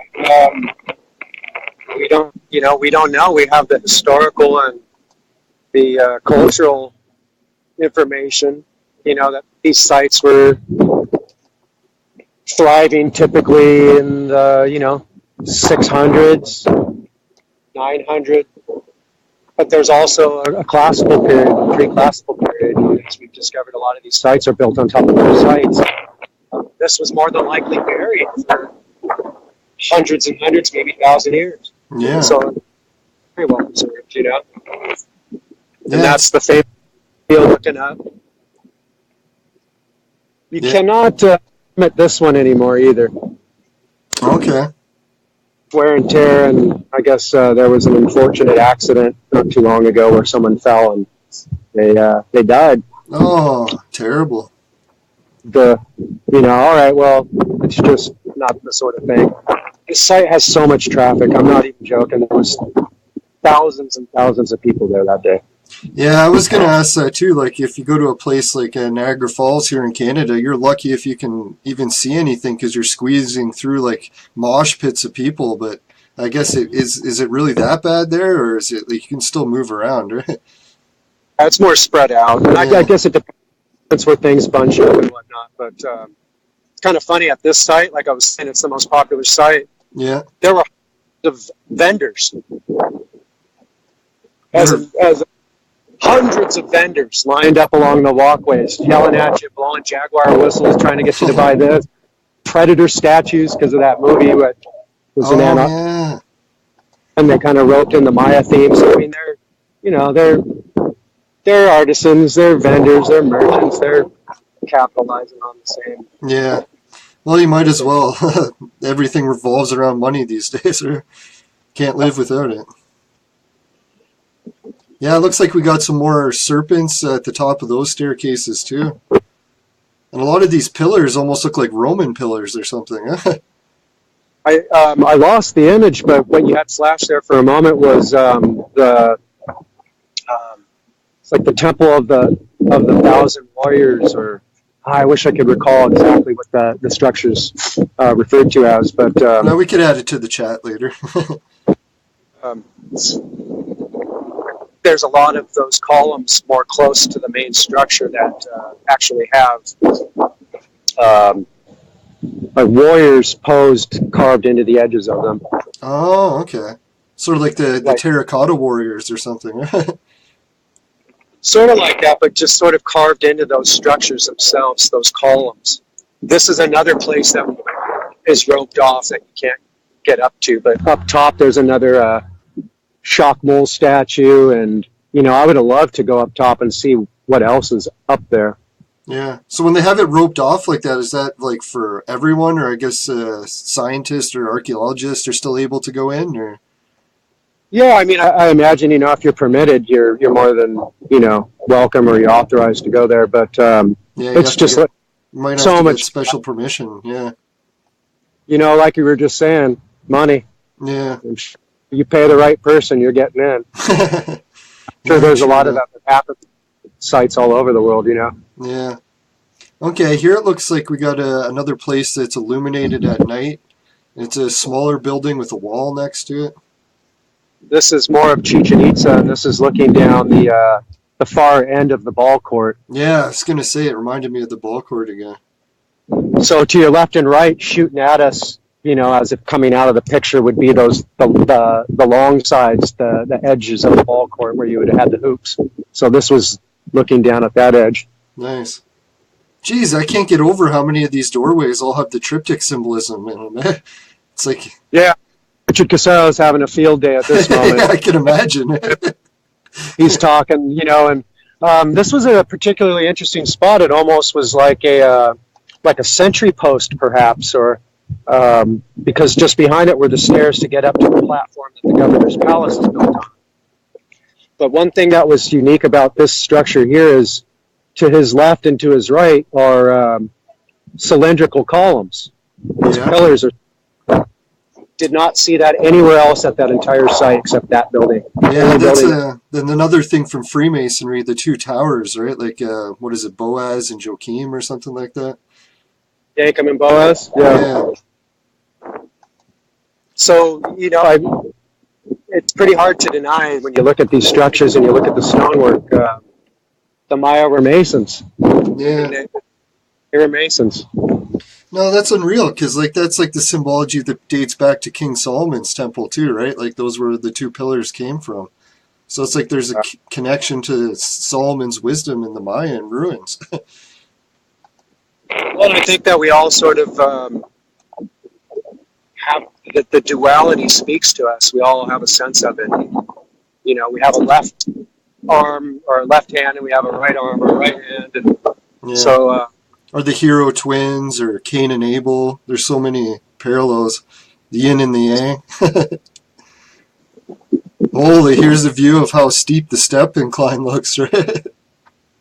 So, like I was saying, I'm one of those freaks. I just ran up this thing so I could get up to the top and look back down and fire off these shots and get everybody working their way up. And so you got Caden and Digby right there in front. And, as you can see, so steep that you almost would have to, if it was your first time, if you hadn't been initiated, you had to almost like prostrate and crawl on all fours just to get to the top. Yeah, I can imagine. I think that was deliberate as well. And here we have. This was one of my favorite sites. This is more of Labna. And this was a site that we pretty much had exclusively to ourselves. Oh, nice. Maybe a couple other individuals might have wandered on site for a short period of time, and then they were, nowhere to be seen after a while. But this was an interesting spot. You had a lot of more of that, as you can see, you had more of that those X's or those cross structures, more of the swirls. Yeah, there and there. That's Ellen, and she's taking a picture down along that edge. There's also faces or masks. And what everybody's standing over there looking at, you've got Carl and Sarah both in the white shirts, and they're looking up, and just above that doorway is a very, very well-preserved shock mask. Shock being their rain deity. Oh. And the upward trunk, shaded nose, was a symbol of, reaching up for the rain. There's some shock masks that those are angled down. And, you can clearly see the eyes. You can see that. The mouth, yeah. Of course. And then if you look down to the edges, look at those stone flowers. I mean, they picked right up on that same generation growth, blossom, the bloom from the center outward, the petals, and they incorporated into their culture and into their masonry as well. Yeah, when Stein was on the show, he kept talking a lot about the creature. I think he called it a Markara or something like that. I'll have to go back into the archive, but that elephant type trunk just kept coming up over and over again between the Vedic and the South American. So it's neat that we get to see this trunk here as well. Well, there is fossil record evidence and, anecdotal evidence too that there were, mammoths in North America as well. Yeah. So it's very possible that they saw maybe maybe even actual specimens. No, and who knows how long ago they were there, but I'm sure they found elephant remains. Yeah. So this is looking up. This is at Chichen Itza to the top of the ossuary. Okay. And next station, and this is fun. This brings me back. This was our very first day. Oh, nice. As a group together, and you know, you can see that they're in ruins. I mean, you know, it's there's a lot. There are reconstructions of some of these sites you can find. Yeah. You know, that's another serpent's head. Yeah. On another edge. Yeah, incredible. They just have this sort of thing pretty much everywhere. Yeah. Oh, this was remarkable here. This was the same first day. This is just after we sunrise shaman ceremony with Don Pedro, who is the authentic, real deal shaman. Nice. Also, that's our main man right there, Louis Chan, who's the extraordinary concierge at Hacienda Uxmal, which, you know, if you go on a trip like this, they're doing another one this November. Yeah. You'll get to meet this amazing man, and, you know, he speaks excellent English, excellent Spanish, and he's fluent in Yucatec Maya as well. So he was valuable to have there to help translate for Don Pedro. So here we are all basking in the afterglow of having ourselves blessed and participating. I had a pretty funny experience. A lot of people, they would take a piece of jewelry or a stone or something that was important to them and have Don Pedro bless it. And I didn't have anything like that, so I just took my hands up to him and he smacking me around with these branches, and and it was beautiful. It was amazing. Oh, that's cool. Yeah, I'm always into the shamanic research. That's one of the first things that got me into the field. Oh yeah, so here you guys are. Looks like you're putting your hands on the mortar in between the blocks, or? Yeah, something just popped up on my screen. Let me see if I can get rid of this real quick. Sure. Yeah, it looks like a couple guys in the tour are putting their hands onto the wall. Next is taking a picture of it. Let's see, where are we here? Trying to look at their clothes to see if I can remember. Yeah, how many days were you guys on this tour for? It's a 7-day tour, is it? Or? 7 days plus the travel time. Okay. Like it could be maybe more of our day at Ekbalam. It's kind of neat though, because above the doorway you see the stonework, how they would put the blocks leaning side to side at that angle like that. If you were to trace them, you almost get like a water effect, like a wave. Oh, okay. Yeah, that's just a different design, that's for sure. You don't see that very often. So it's more of that appeal to the rain, to the water. Oh, okay. Okay, here we have one of the serpents at the bottom of the steps illuminated in red light. Yeah, this is the edge of the ball court. And remember when we were at Chichen Itza, that they have, and it's so cool, the lights change color, fading from red back to blue, different colors in between, slowly over time throughout the evening. And when we were standing and looking at the image from the ball court, where I said, you know, that's maybe where the dignitaries would have stood up above, that's of the steps along the back side that they would have taken to get up to that. That's cool. And again, another banister with another serpent. So that was almost like the box seats for a modern stadium or something, right? Precisely. Exactly. That's cool. I wonder if they had all you could eat food and drinks in that section too. I bet you they did. And here it looks like you guys are standing in between some walls, or these steps maybe, or are those terraces maybe? Yeah, I'm not getting an image just yet. Maybe it'll pop up here. Now, it kind of reminds me of those layered gardens that I've heard about, how they would build like a section of wall and then another section of wall. Oh, yeah, I'll put on the image here for you.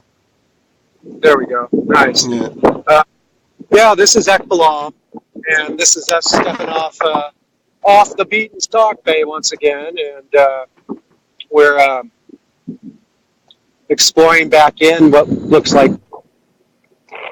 was obviously a structure, and so we just ducked off here for a moment and had this little spot to ourselves. Nice. Had one of the conversations, and this is pretty typical of that site. There's some structures that are excavated and on full display, and there's a lot of places like this, as you go to the perimeter, that are just peeking up still out of the jungle. Yeah, can just imagine how many are still underneath the jungle that aren't even sticking out, right? Exactly. I mean, and you really get a sense of that when you're there and you start seeing just how much that you're not seeing that may be beneath. Yeah. Ah, here we go. Here's one of the ball cord images that I've been waiting for. That's not a particularly large ball cord. That's actually pretty small, but that's at Uxmal. Yeah. And replica hoop. That's not the original hoop. It's made out of some sort of, plastic material or something. But oh yeah, I can see that now. Yeah. The real one's in museum, and that's cool though, because there was a serpent that went along the edge above the hoop, and now it's down laying below on the edge. Okay. You can see like right below the hoop, the stones, they're just rode across, and so that's a serpent. Jeez. So they just again incorporated that into everything. I ended up picking up a textbook about the ancient Mesoamerican ball game, and it's ridiculous how many courts they had in South America. I think there were like almost 100 or even more. Huh? We were speculating that, maybe they traveled and teams went to other cities and played against. Oh yeah, like we do today. No, one of the theories I had too, it's like, I don't know if you probably never watched Star Trek at all growing up, or did you? Sure. I mean, what's your... Well, basically, there was this one episode of Star Trek where they visited this planet that had a lot of warfare, and then they ended up, instead of killing each other like in traditional warfare, they would decide who was the winner or the loser, and then everyone would volunteer to be sacrificed who was on the losing side. So I was like, maybe this is how the ancients in South America battled at one point too. Like, can you imagine, instead of battling it out like in wars we did today, they had the ball game winners, and whoever lost ended up volunteering to be sacrificed. So as brutal as it seems, it's almost more, I guess, less barbaric than the warfare we use today. I would definitely agree with a lot of that. Yeah. From the fact that it seems like a lot of the conventional thought on that is that it was the winners that were sacrificed, not the losers. Yeah, I've heard different mixed results on that. It'd be weird if you were killing the winners every time, because then the teams would never be getting better. It looks like we just lost Ryan here, so I'm going to give him a quick call back. Usually once you run Skype for about an hour or so, it does act up a little. I'll just close Skype and give Ryan a call back. I know, it's nice. I think the audio is coming in pretty good on my end. I hope all the viewers are able to hear Ryan okay. It's like definitely a lot better than we had when we first started the show. Yeah, I ended up installing or uninstalling one of my old copies of Skype, so hopefully I won't get as many issues of this happening. Hey, we're back. Hey, we're back. Yeah, sorry about that. Skype usually crashes on my end if I run it for more than an hour or so. So I just had to restart it all up. Nice. All right, so I guess we'll move on to the next slide from the ball game. Is some really wild, looks like the inside of a cave, the Mayan underworld. So the Mayan underworld is known as Xibalba. Yeah. And this particular site is known as the Grutas de Loltun. So the grotto or the cave, and Loltun means stone flower. And they also would do this cool illumination with the different gels and, cast different colors inside. And so this is just a typical shot of what it looked like when you were walking. Yeah, that's really cool. Like, I'm always into mineral research, so caves and stuff are usually where you find some of the nicest minerals, right? Yeah, it's. I guess we can only speculate at what sort of artifacts must have been found in there by the first, people to go in there and clean them out, essentially. Yeah. No, it's a shame. The one bad part about our field is it seems like, what is it, grave diggers or treasure hunters are usually the first people to get there.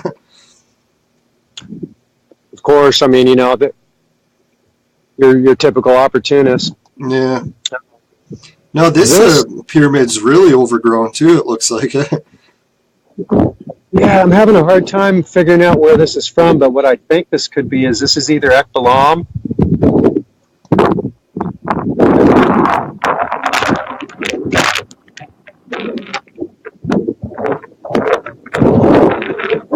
Yeah, it has an Ekbalam feel to it, but Alright, cool. Alright, I'll check on the next one. Kind of funny looking. I don't even remember all the pictures that I sent to you. Yeah, I can imagine if you had 1,000 pictures or more, that'd be a hell of a lot to memorize.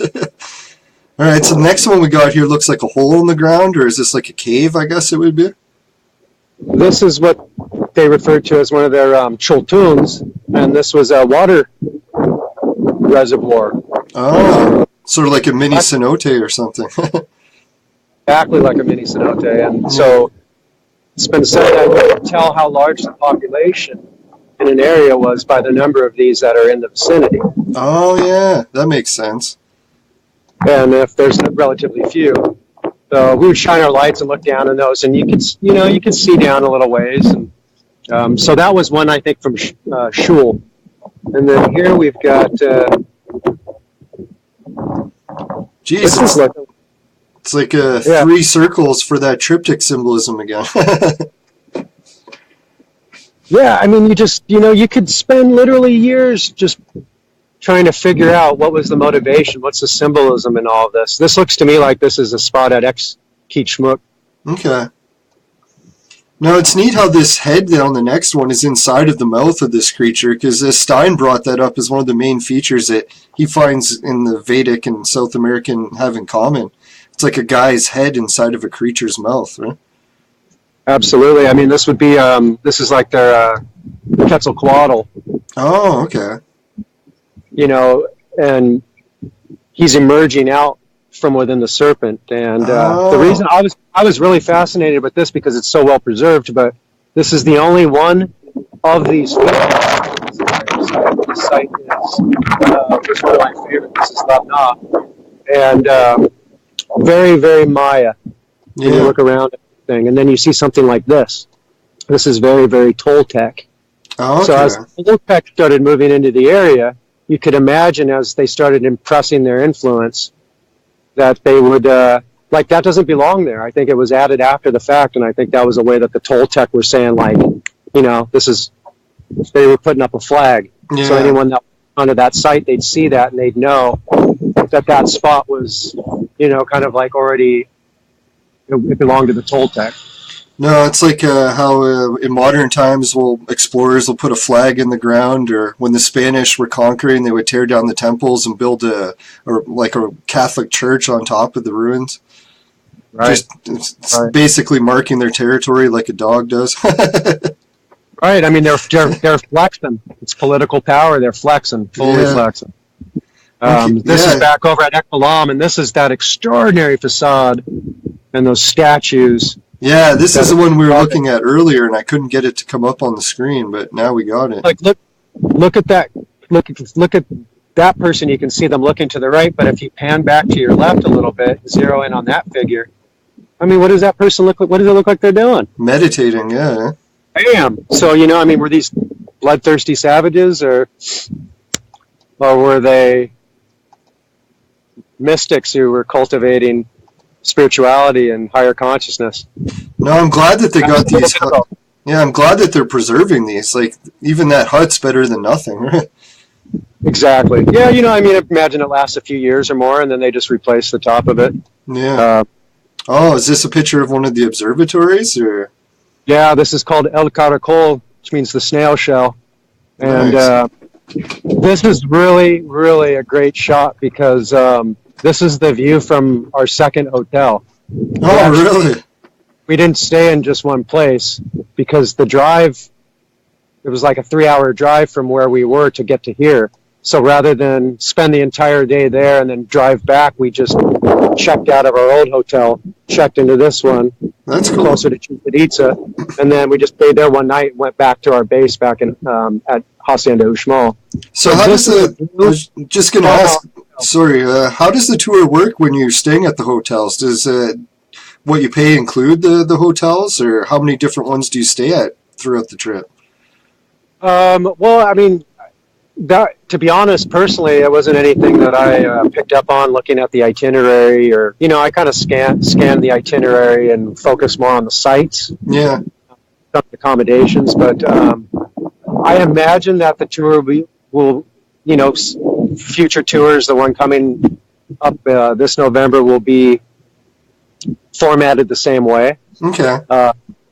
But yeah, pretty much everything's paid for. You just, you know, you get yourself from home to Merida and back, and the majority of the meals, all the tours, all the accommodations, everything's all included. Oh, no kidding. Yeah, so that is a really good deal there. Yeah, yeah. Especially when you got a hotel with a room with a view like this. That's incredible. Yeah. Well, I mean, and just to have, you know, to have a guest host and to have two very knowledgeable hosts, and a private tour guide. We also brought in other tour guides as well. The attention to detail on everything is just remarkable. It's a top-notch experience. It's really amazing and intimate. Nice. This is here I am holding my breath so I'm not smelling ammonia and bat guano. Oh, no. I'm inside the dark reflection chamber looking back out, and that's my roommate right there. He's having a moment looking out. That's Ramiro. Cool. Yogi. What's up, Yogi? We had a lot of fun together. He's a blast. So cool. I think he was pretty happy when I gave him that shot. I was like, oh, man, I got a picture for you, you know? Yeah, that is a really cool picture. Just so many extraordinary vistas and sights and experiences. It's just, I mean, this is one of many I didn't even capture. Nice. Yeah. Now, we got another viewer in the chat who just wanted to say hi, give a shout out to Ramonica. Hope I'm saying that correctly. All right. Hey, Ramonica. Howdy. Right, yeah, I guess I'll bring up the next one here. Oh, here's another one through a window or a door view, right? This is a really cool structure right here. This is called the House of Turtles. Nice. And, turtles have pretty cool symbolisms as well. Wasn't that you? I made a post. The Turtle Island post for North America, yeah. So, you know, I mean, there it is right there, just on top of it, on top of it, on top of it, even more. Turtle shells typically have 13 panels. 13 being the number that's everywhere in mysticism and symbology. Yeah.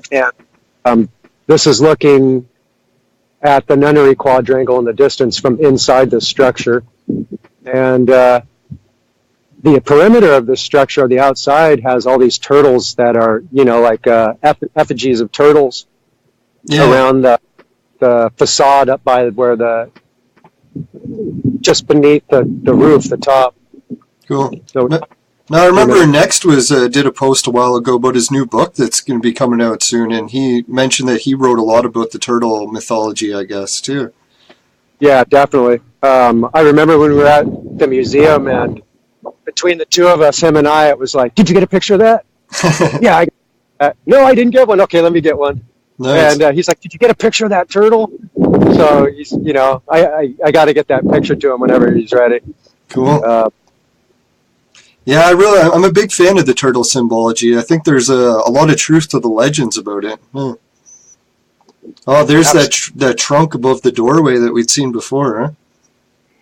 Right. This is back at Labna, and this was an interesting site. It was very intriguing.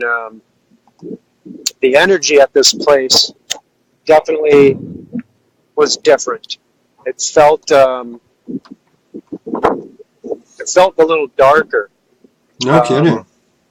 it was heavier. Beautiful sight. Maybe a place with a history of sacrifice or something, maybe, huh? You know, like I was saying, the Toltec influence started moving in, and I think that that might have been introduced. That was an influence that came from the Toltec. But the Maya probably didn't do a lot of that. You know? Yeah. Oh, this is cool. This is Kaba, and trying to get a picture of the whole group right there. You can see like there's just dozens to maybe even 100 of those shock masks facades all over that structure right there. They're just everywhere. See right there, you can see the two eyes and the nose. They're right on top of each other. Yeah. His neck's with his arms spread out. So yeah, it's a cool picture. His arms hitting the nose of one of the masks on his left arm. Oh, okay, yeah. We squeezed this in very last minute. And oh, it's got more of the trunk sticking. They were trying to kick us out. They were like, you know, it was like 5 p.m. They were like, all right, you guys got to go. So it was really fun to squeeze in this one extra. You know, and this wasn't one that was on the itinerary, really. It was like, you know, oh, we got one more bonus stop for you. It looks like we have time. So nice. Fun touches with that. Yeah, I try to do that too when I'm going on tours, to leave a little bit of extra time or not fill it up too much so that you can still do some stuff spur of the moment, right? Exactly. Got to have that fun spontaneity. And this is back at X Kichmuk, and this is the first structure that you see when you basically enter into the area where the buildings are, and just surrounded with reflection chambers. And yeah, it's neat how it goes in layers. It's like it looks like solid blocks on the outside, but then once you can peer through, it's like there's a lot of that plaster stuff. Yeah, that's unreal. Well, I mean, we really don't know if the Maya built them or if the Maya just added on to them and fixed them or not. Yeah. You know? Now, I'm sure that's where they have problems when it comes to dating stuff, because do you date it by the first layer, the second layer, or how do you really date it if you can't even get down to the bottom layer, right? Well, and I mean, how do you date a structure on the materials? I mean, these are stones. Stones have been around for... Yeah, can't carbon date stone, right? It's pretty interesting. Yeah, here's like you're sitting on a platform or some sort of ledge. This is at Ekbalam, and this was a pretty large reflection chamber that actually had this bench that was worked into the wall itself, so it just suspended there from however far back it goes into the wall behind me. And someone, I don't remember who took that picture of me, but I was like, hey, get a picture of this. So I just hopped up and did what I thought maybe they'd be doing, and it was really fun. We did a lot of that sort of thing. Nice. Any structures that had a bench inside them like that, you know. So this is back at Chichen Itza. This was the main entrance. This is how people would have entered into Chichen Itza, through this archway. Nice. And it's still on display. Now, this is currently not where the majority of tourists who visit Chichen Itza would enter in, but Next, being in the know, says, well, we're not going to, you know, and to borrow the term from his dear friend John Anthony West. Yeah, rest in peace. Amen. This is not where the Grockles would enter. You know, it was pretty cool to get to come in around this backside and walk in. And you're already kind of like in Chichen Itza before we even started walking up to the crowds of people and vendors. Yeah, no, it's cool to sit where the ancients used to sit on those platforms and to use the doorways that they used to use. It's like you're walking in the footsteps of the ancients, so to speak, huh? Yeah, you know, I mean, they're total portals, you know, that you would walk in. This is more of Kaaba. This was that surprise stop at the end, and I think we just finished firing off a meditation and doing some intonations. Nice. Now everyone's been getting ready to head back down the steps, and the sun was low in the sky, and the coloring of everything was really brilliant. Nice. Oh yeah, I hear someone reconnecting to the trees. This is a beautiful grandmother tree right here. This is their Yakshay, or their Saba tree. This is the Maya world tree. The Mayan world tree, really, huh? You have the roots, you have the trunk, and then you have the canopy above. And life is the trunk, and these trees have these huge spikes. I mean, brutal. They're Imagine trying to climb. That's like life. Life is painful. Life you have to climb. Yeah. Get up to the canopy, or you can just slide down and take the easy route down into the roots and Yeah. go down. So really profound, cool symbolism in these trees are weird, and as you can see, like I said before, you get to surround yourself and go on a trip like this with like-minded people. Yeah. No, it's funny. I do the same thing every time when I'm walking back and forth to the radio station. Is I stop by this one tree on my route that's got to be a few hundred years old, and it just stands out. And put your hand on it, it's like you can almost feel like an energy connection to it. So I can relate to this picture. Really, the site that I was just referring to earlier, called Kaba, on your way walking in, there's a big grandmother tree, and it's tradition, it's to stop at that tree and pay your respects and ask to be blessed and ask for permission to go on. Oh, no kidding, huh? No, it's funny how sometimes you imitate old traditions without even knowing about them. Exactly. All right, here looks like some of that site with the warriors and but illuminated at night, right?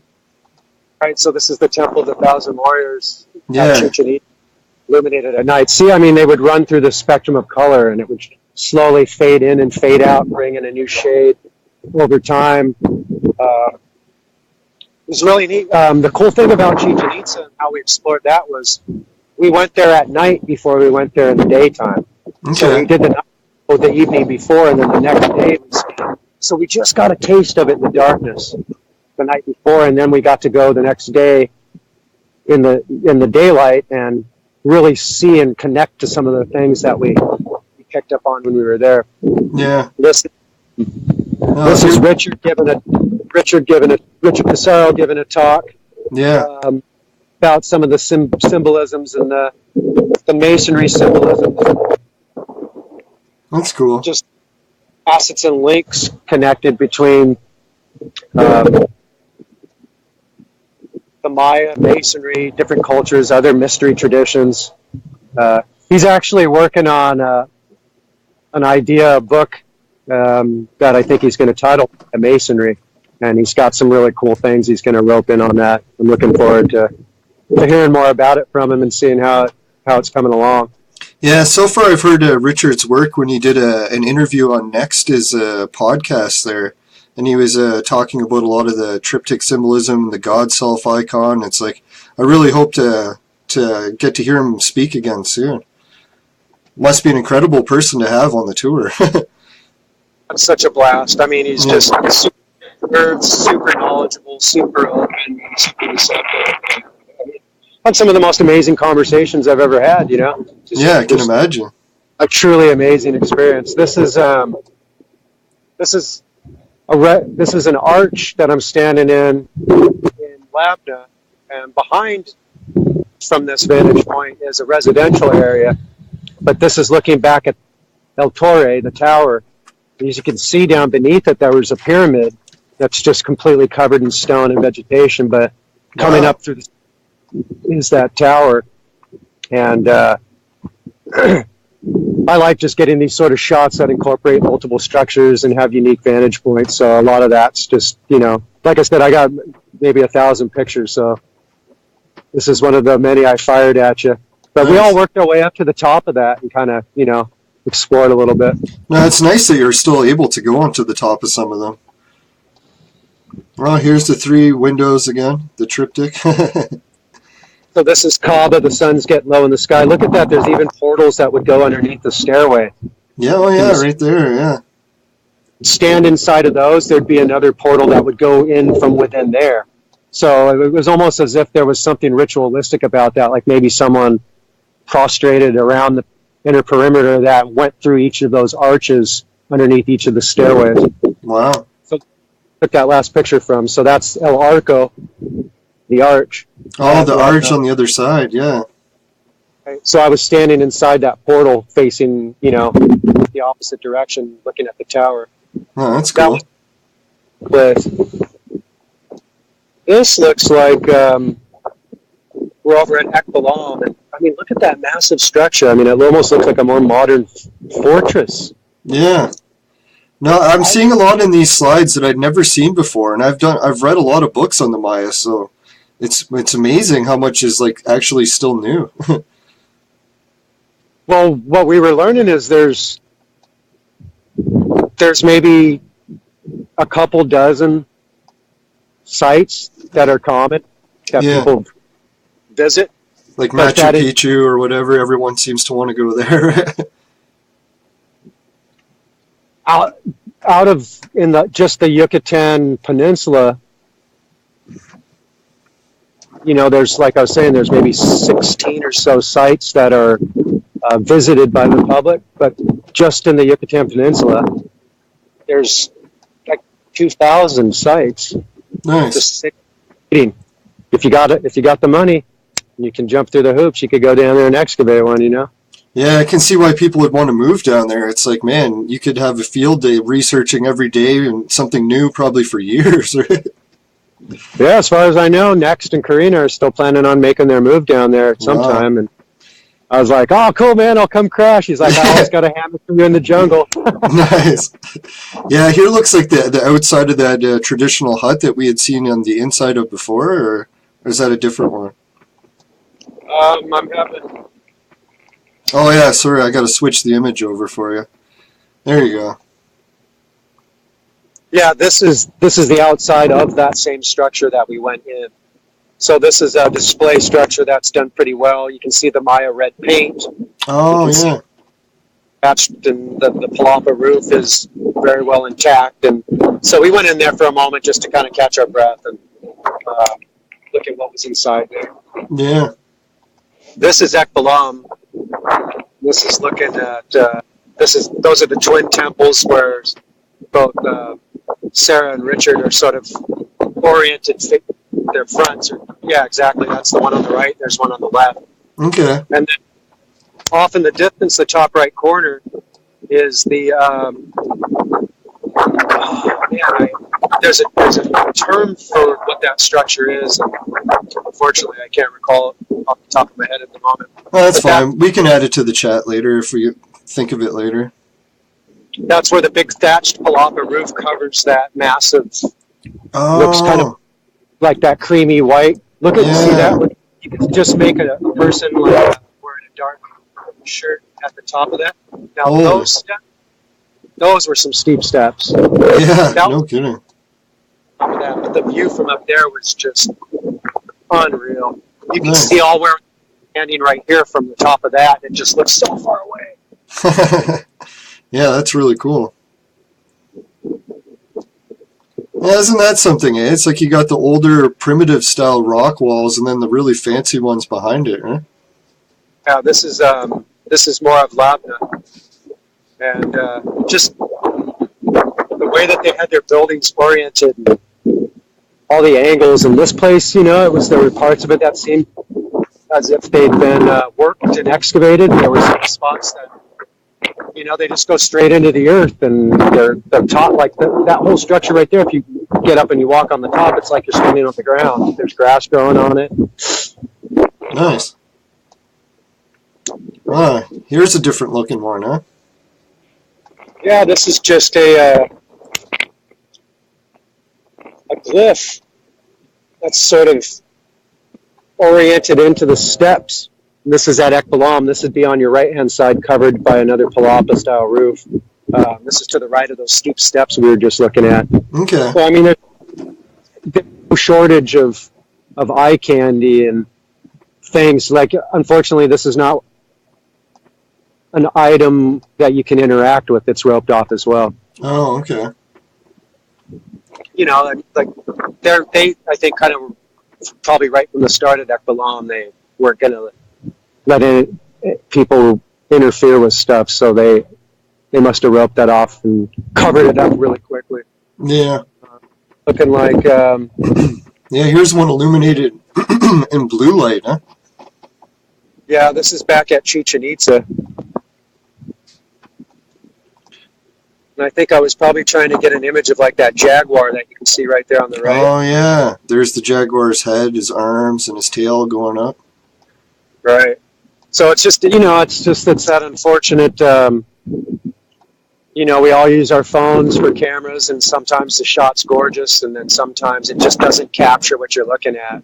Yeah. But, this is just some vegetation. I thought I'd snap a picture. This is just something that jumped out at me when we were walking into the site that I called Shul, the XUL one, Yeah. at the end. So walking these trails, and you've got all this lush vegetation everywhere. And Yeah, I've never seen a plant like this before in nature, but I guess here in Canada we got something that looks similar. It's like a burr plant, and if you walk next to it, they'll end up sticking to your clothes. Yeah, exactly. Everything's super, it's the jungle, so all these plants, they're employing every trick they have in their plant books to get somebody to walk by and take that spiky ball or that, Yeah. Now, this is kind of a money shot right here that, looking back on when I sent you these pictures, we were shooting for doing this last Sunday. Yeah. So I was rushing to you, but I have, there certainly are better images of this. This is the cemetery group at Uxmal, and it's named this more than by the Spaniards who see skulls and bones. Yeah. But didn't really understand the profound symbolism of that. You've got your femur bones. If you look at that, you've got the square and compass. You've even got one tucked, one raised. You see how they're locked in. You've got the Trinity, the three circles. Yeah. You've got of course, we all know that the skull is where our consciousness is. Inside a femur bone, you've got the marrow, the blood vessels, the corpuscles, the life givers. And then, I don't know if I sent you another picture, but it's slightly to the left of the crossed bones, you see that's an eye. Yeah, actually what I did is I queued up a little bit of the clip where Next made a video about this. So fantastic. Yeah, so I figured I'll just play that and we can take a little bit of a break because we've been going on for a little while. And I think I got the clip down to about 3 minutes. So I'll just run that for right now, and then the viewers can get the explanation by Karina and Richard also about what they thought about these glyphs here. And then that'll give us a little bit of a time to catch our breath, right? Yeah, and then after we come back from that, we got a few more slides to go, but we're getting closer to the end. So just to let the viewers know that stay tuned. We got some of the best stuff saved for last. So, and I guess you're not going to be able to hear the video audio play as I play it, but we'll still be able to hear you. So I don't know, just to give you a heads up in case if you're coughing or anything, we'll be able to hear you. Oh, you're saying... for the listeners and for the show itself. Yeah, they'll be able to hear the audio clip, but it doesn't play to the guest, so you'll only be able to see the video. But you've probably already heard it a few times before anyway, right? So I was there with them. Yeah. So cool. I'm glad that we get to show more of this, because this was a really remarkable feature right here that I think anyone that's associated with Freemasonry has never seen this. If they're seeing this now or something for the first time, if this doesn't jump out at you, I don't know what does. Yeah. All right, okay, everyone, stay tuned. We'll be back in about 3 minutes, and we're just going to play the clip of everyone explaining this glyph here. Stay tuned. See you in a bit. So now we're in the cemetery at Uxmal. You can see the triptych here.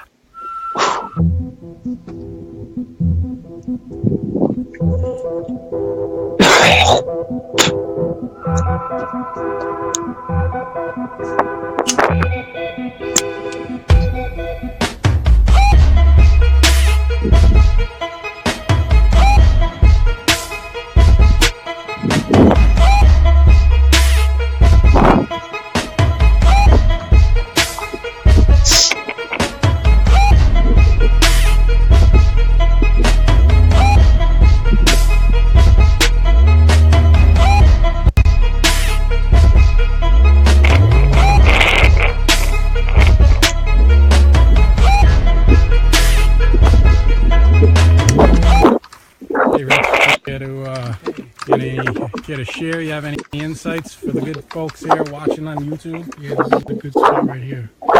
If you can get down a little bit, right here, from right here, with the triptych in the background. I mean, it's completely Masonic.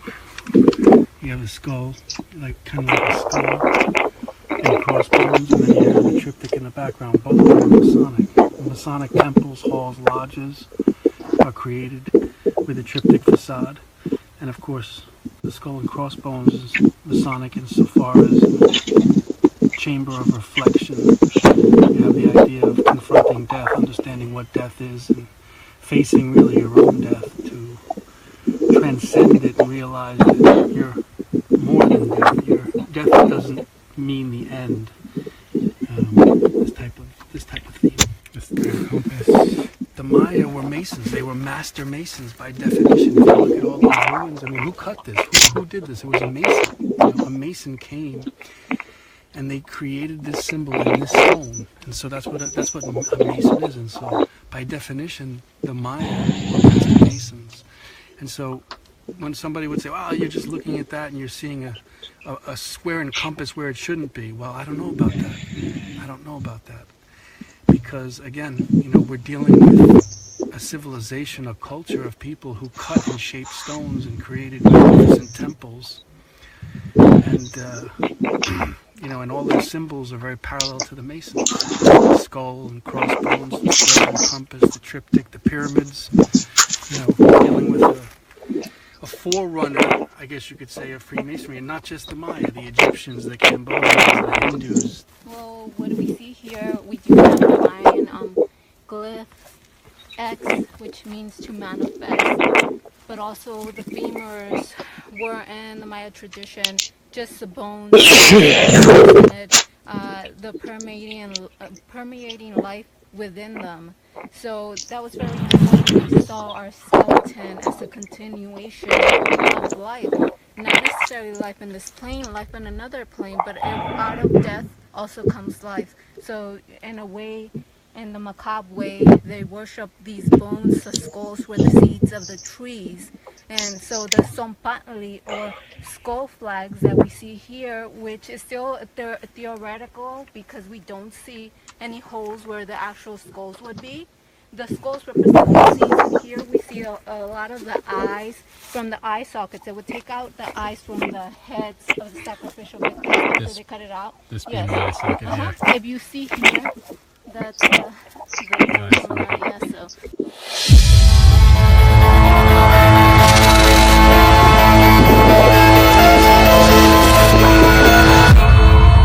Hey, it's NEXT from AdeptExpeditions.com. If you are interested in embarking on an Adept expedition, or you feel called to explore with us, I want to let you know that we're going to be leading another group through the Yucatan November 11th to 17th, 2018. This is going to be part of our second annual Mysteries of the Maya study trip, and you're invited to join us. If you want to learn more, head over to AdeptExpeditions.com. And if you like this video, I have more just like it, so go ahead and click the subscribe button. By clicking subscribe, it's going to show your support and help me out. And don't forget to also hit the like button and leave your comments in the section below to let me know what you think. Thanks for watching. All right, we're back. And just to let the viewers know, that's only a small clip of the video that Nex made of this site. So if you want to jump onto his YouTube channel and watch the whole thing in its entirety, make sure you do that after the show or when you get a chance. So, yeah, that was pretty wild hearing Richard's explanation and Karina's explanation of what these symbols mean. It's really an incredible site. And it's like some of the research I do up north actually talks about the same idea that Cain was one of the first people when he got banished to Nod, that he might have been in South America, and then that's one of the theories that's how those things ended up there. But even part of that theory too, not to take away from the Mayans, because Cain was the only person from that civilization that apparently came there, so it's not like he built it on his own. He would have had to have the help of the Mayans too, right? If he really was there. Right. It's sites and stonework like that right there that just opens up so many possibilities. I mean, Yeah. it's right there, literally in plain sight. No. You know. Yeah, so the next one we got, I guess, is the same pyramid that you're not allowed to walk up, and it's just you in front of it, right? Yeah, this is El Castillo. Oh, yeah. And I forgot to mention earlier that this is another archaeoacoustic structure that if you stand in front of and clap, it also Quetzalbird calls you back as well. Oh, nice. Yeah, that's pretty cool. You know, the scaling up of the steps, and it's just remarkable. I mean, I was blown away. This is that one that you just showed. That was the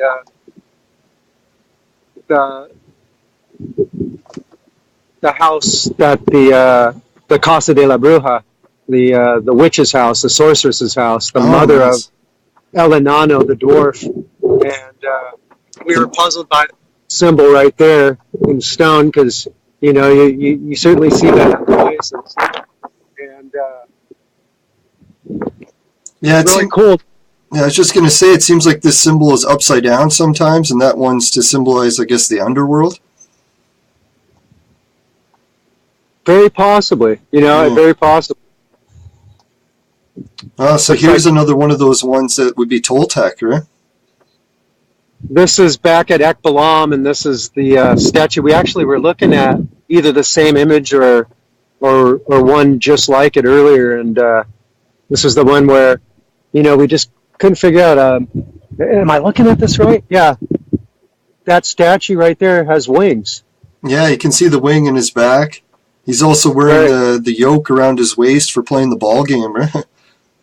It's just so many wild influences and so many things about together. I mean, even just to the right of that, look at that, the way they carved that out, that little swirl, that little end cap of, it's just, I mean, there's... Yeah, like Richard was saying, it's like they were master masons, right? If they could carve that.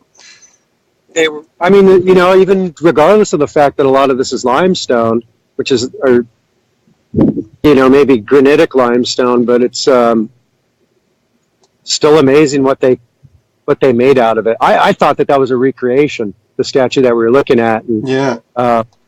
Because you can see a little bit of mesh behind it in some spots. It almost made me think of like modern day mesh that you would use for stucco. Oh, like it had been restored or something, yeah. As I looked closer at some of the images that we have, you can tell that, the Maya were smart. They understood the same kind of concept, but they just made it out of, probably vines, some sort of vegetation or something. They made into a netting. Yeah, the next slide that I got here is another ball court image. It looks like Karina's taking some pictures, and some people are walking up through the middle of the court, and even looks like Richard is standing on the slope of the ball court too, right? Yeah, this is at Ekbalam, and there's actually a video on the Adept Expeditions page if anyone wants to see. Next has also posted them on Adept Initiates on his personal page. I may have even shared some of these on my personal page for anyone that's interested. This was a fun moment for us because as we were running around this ball court looking, we started noticing some of the stones had glyphs. And so next referred as discoveries. I'm not sure if they're genuine discoveries, as in we're the first ever to see these. But next was he was excited. He said, "I've been here like 5 times and I've never seen any of these, and you guys are for 15 minutes and you're already." Yeah, it's pretty wild. It's like you can still discover new stuff at these ancient sites people have been visiting for so long, right? But it's just an eye for detail. Maybe you'll notice something that someone didn't, right? See, and that's the depth. That's another awesome feature of traveling with the group. That's all like on that level, all looking. It's you've got all these sets of eyes. Yeah. Now, one question I had about these ball courts is: are you still allowed to like bring a ball and play here? Or I guess you're not supposed to do that sort of thing, or? Well, there's no hoop. Yeah. So I guess you can kind of just mess around, but you could do it. Yeah? I imagine for the right price. Yeah. Yeah, that'd be pretty wild, because I wouldn't mind to just try it and to see what the acoustics are like at actually playing the ball game there.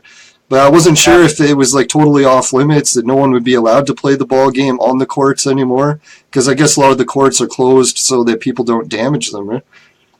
Right. Yeah, this site was interesting. The stewards and even any individuals that were there from ENA, which is their National Institute of Archaeology and History. We had a really funny moment at Ekbalam here shortly after this. In that same day, after we'd cleared out and looked at some other sites, we went and sat up on the top of another one and all spread ourselves out and did a mantra meditation. Nice. And you hear this radio squelching, and you hear the static get turned down, and we all kind of open our eyes and look, and there's an official standing there looking at us, and he says, "Do you have a permit?" We're thinking to meditate. He's like, Yeah. We said no, and do we have to stop? And he says, "Yeah, you guys can't do it." And I guess maybe we were weirding out other visitors potentially, or I don't know. No, I'm glad you brought up the whole meditation thing, because I noticed that like when I played the ball game, it's like if you got like a rhythm going, played it for like maybe 5 or 6 minutes, there's not really too much of a experience you get. But once you really get into the ball game and you've kept the ball going like in the air for maybe 15 minutes or so, it almost feels like you enter the zone. Like some athletes will call it like a zone of perfection, where it feels like you can make every shot, or you can almost like you're in the Matrix and operating in slow motion. And it's weird, like in that state, it almost feels like a meditative state. So it's like the physical activity of playing the ball game can actually be a shamanic experience in a way. Well, I think it very much was so, and you have a lot of theories on the symbolism of the ball passing through the sun past Grift, or there was even some speculation that it had something to do with the human head. Yeah, they used to take the decapitated heads, and sometimes they would wrap the rubber around it so they could actually put a skull inside of the ball. I don't know if I'd want to kick that one, but I guess that was one of the things they used to do. Well, you're talking about, getting your head in that 0 point singularity space. Yeah. Same sort of way going away. This is the main portal as you walk into Ekbalam, and someone took a picture of me standing there, and basically I was pausing because just beneath my feet is what's called a metate structure, and they're like these little stone basins that they're most well known for. They ground their cornmeal. Yeah. Also would leave offerings. So. Oh, no kidding. Yeah, offering tables are one of my biggest parts of my research, and I've noticed how the one up north in Canada we have matches some of the designs that you find in these ruins. So if you ever see any offering tables around and you have pictures of them, maybe let me know. I definitely have some. I'll get some more. I'll get some to you. Nice. Yeah, that's wild. Yeah. There's just, everything is incorporated. It's just like the Maya had an awareness of. There's like a little bit of all these cultures from everywhere in their stuff, Yeah, that's what I was thinking with South America. It almost seems like it was a melting point for a whole bunch of different cultures to meet at one point. Sort of like Egypt, how it was a very multicultural place at one point. Well, you can really, you could use that right there, what you just said, as a place to go ahead and introduce the Atlantis theory. Yeah. In fact, that would have been located right in between them, No. or in between Egypt, Africa, and South America, Maya. Now, one of my theories is that I believe that Atlantis is actually buried under the ruins of today's Mexico City, like, what is it called, Tenochtitlan? And the reason I believe that is because Cain, when he was banished to North America or to Nod, he named his first city Enoch, and then there you have that name Enoch and Tenochtitlan, right? Interesting. Yeah. So I don't know if that's just a coincidence. I tried looking up the name Tenochtitlan to see how old it is, and even the official records say they're not sure how old the name is and where it originated. People are still debating it. Here's one of those stone basins. This is me reaching in because it had water in it, and I washed my hands and splashed some of it on my face, and it's Nice. kind of like a little moment. You can see the little fern and vine growing on it. So, Yeah. I was wondering if that's what this this was an picture. offering bowl, so I thought, hey, I'll take a little bit of that. Nice. You know? Well, that's cool. Yeah, it's nice to see the offering tables. Yeah, and that was actually right on the edge of the ball court. And the funny thing is those side structures that you saw, a couple of us that looked like Richard and I can't remember. I think that might have been Digby that was standing. If you go down around the edge of that, there's like a little locker room or something. Wow. No, that's right on the edge. No, I'm glad you brought that up because Anubis is often depicted on the offering table design that we find in Egypt, and the patron of the ball game of the Mayans was also a black dog who has a lot of properties similar to the Anubis. So that's quite an interesting connection there that we got the ball court and the offering table that normally is associated with Anubis right next to it. Yeah, exactly. Yeah, here's almost looks like a modern day fence that we see. Yeah? Can you zoom back out on that a little bit? Sure. Wow. Oh, yeah. This is exclusive angle. Most people don't make their way back to this backside. This is at Kaaba. And further around to the right-hand side, there's a couple of statues that you can't see them in this image. But there's a couple of statues, and then there's a couple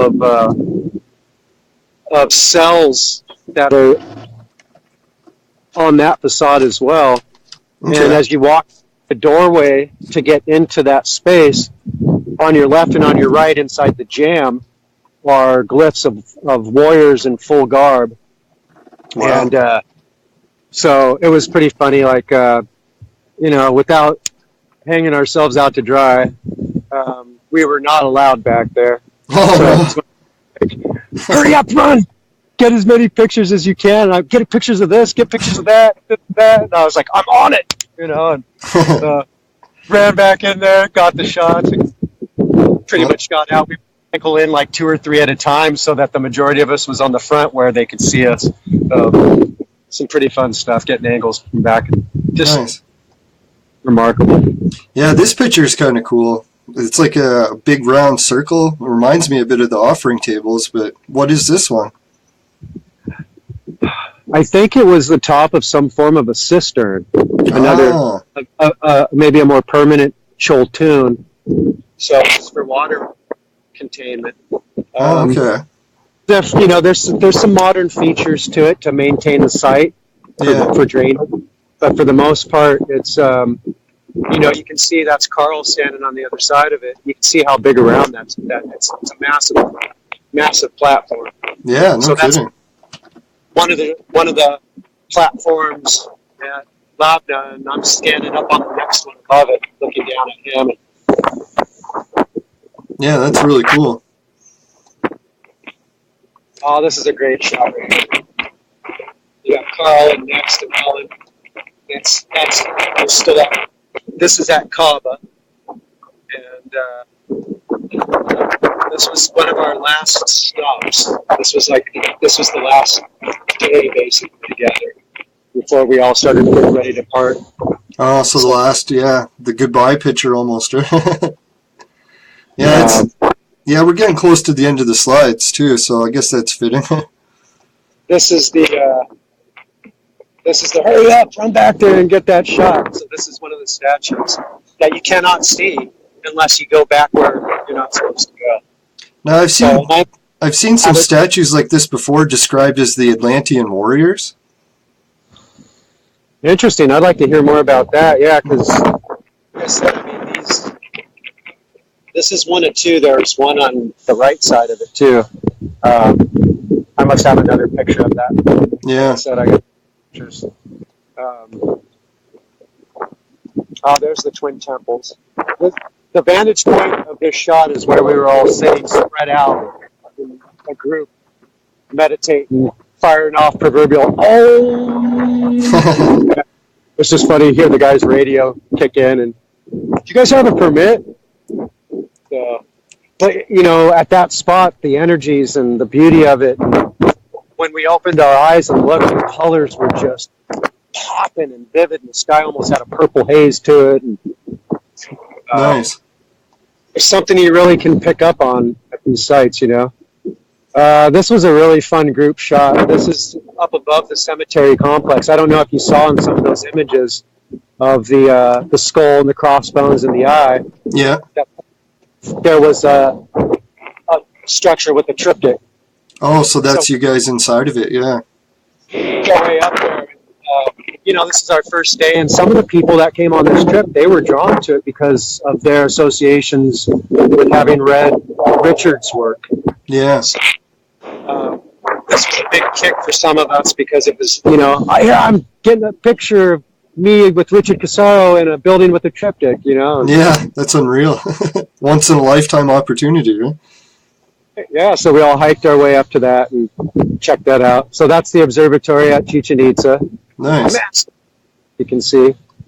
That would have been I would have loved to see what that, you know, I actually have I have a book that I bought when I was on there that has that, you know, rendered as if it were reconstructed with the paint and all the stone. It's much more perfect than that. It's more cylindrical. Yeah, no, with the amount of stargazing that they did, it's pretty wild that they even had observatories. Yeah. Well, I mean, it just shows you, you know, Chichen Itza was such a profound major spot, and that has a pretty dark energy at Chichen Itza too. I think there was a lot of Toltec influence that came in. Yeah. You know, this is that's Uxmal. That's the Great Pyramid. So that's where you saw me, the vantage point of watching everybody kind of crawling their way up to the top of that. Oh, yeah. The steep stairs, huh? But, you know, if you were to straighten that back up, you can see. This was our first morning. This is with Don Pedro and his attendees. And got Louis Chan there. And the turtle effigy thing, too, right? Turtle. And they also had the T-College drum that they would bang on as well. So that drum. Oh, the drums, yeah. Make that out right in front of the guy on the right. But right in front of him on the bottom left right corner is part of that. That's it. That's the drum. Oh, so okay. Smack, you know, I mean, it wasn't a very deep bass sound, but it was definitely a drum, and the stone was hollow, so it had more kind of like a ticky, ticky, ticky, ticky, like a tikal sound to it, you know? Nice. Yeah, that's pretty cool. It would sing, and they would play the music and blow through the conch shells. And nice. Oh, here's another one inside the cave, or I guess the Mayan underworld, right? So this is that little tomb, the Cave of the Stoneflower, and this is our guide on the right-hand side, and he's giving us a breakdown of you know, just whatever the structures were, or some little point about the history of what they would have done when they were down in there. Yeah. So does a lot of this tour involve caves that might make people claustrophobic, or they're pretty big inside, I guess, every time, or? This was big. I didn't really. No one in our group had any issue with that. That's good. It was just one stop out of like the 10 that we visited. Yeah. Now, I know some people get really claustrophobic, so they might be wondering about that for this tour, if they can handle it or not. Yeah. Oh, you know what? There's certainly some caves you could go into where you're squeezing yourself like a serpent to get in to then get into the next opening. But you know. Yeah. So you don't have to go in if you don't want to. Sure. I mean, you know. Yeah. There's no Adept expedition police. Like, hey, you're gonna have to crawl through this, or you can't get the bus home. But I know that there's places that are certainly like that, where you know you're doing more of that, you know, spelunking. Yeah, I heard about that. People that are diving into these caves as well, because there's water and then there's tunnels underneath that are submerged, so you actually have to dive to get from one to the next. And people are wondering how the ancient Mayans are able to do this diving because they didn't have diving gear. Right? Yeah, well, you know, who knows how water levels have come and gone at different times during the years. But, yeah, they must have been able to hold their breath pretty well, or they had maybe something we're not aware of. You know, in the video that you had showed, you could see, you know, next panning his hands out. He said he had a couple of spots that he's visited where they had to swim to get in through to the other side. Holy.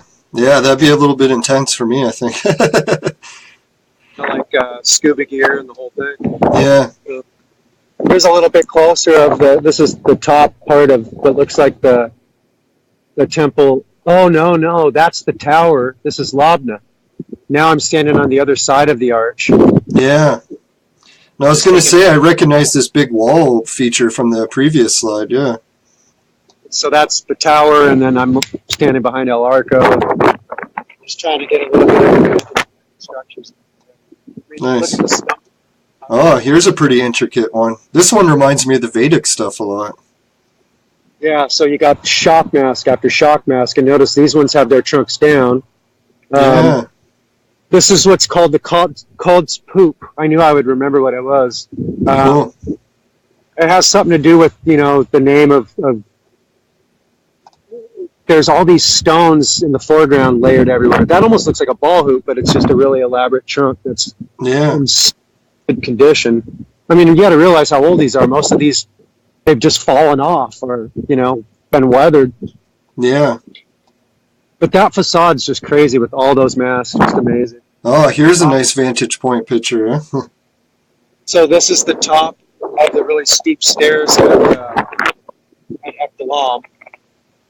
I think that structure was called like terrace or something. I actually have a field guide right here. I wonder if it'll. Oh yeah, it's called the.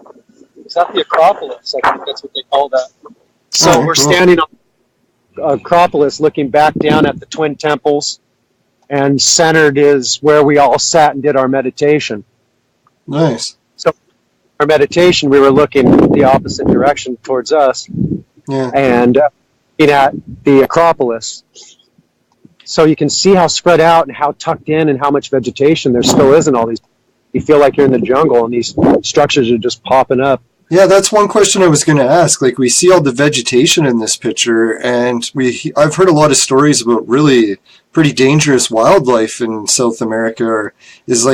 Were there like leopards right on the sides of the bush? Did you guys have to worry about animals or anything? Or I guess a guide was keeping the animals back, or maybe there wasn't any animals really in that area? Yeah, I think probably the latter, because I don't remember seeing anything. I didn't see any snakes. The insects weren't pesty. Oh, really? No mosquitoes there? Or?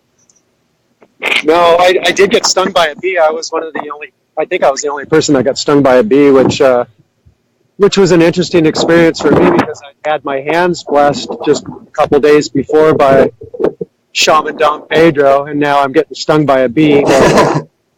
Yeah, that's rough. Everything has honey in it down there. Honey everywhere. Nice. And thought that was kind of an odd, strange blessing in a way. I got the venom of the honeybee in my hand, in my blood. I ended up cutting my finger when I was down in Sheol. Oh, jeez. Left my offerings, I would dab my finger here or there, and there I said, hey, Sheol wants my blood, so I better give it up. So no kidding. I think I got initiated a little shamanic style through that part of it. Yeah. That experience. So I guess that's another thing people are probably going to wonder about this tour is if you did happen to sprain an ankle or something, is there like medical facilities to get like patched up along the way, or? Well,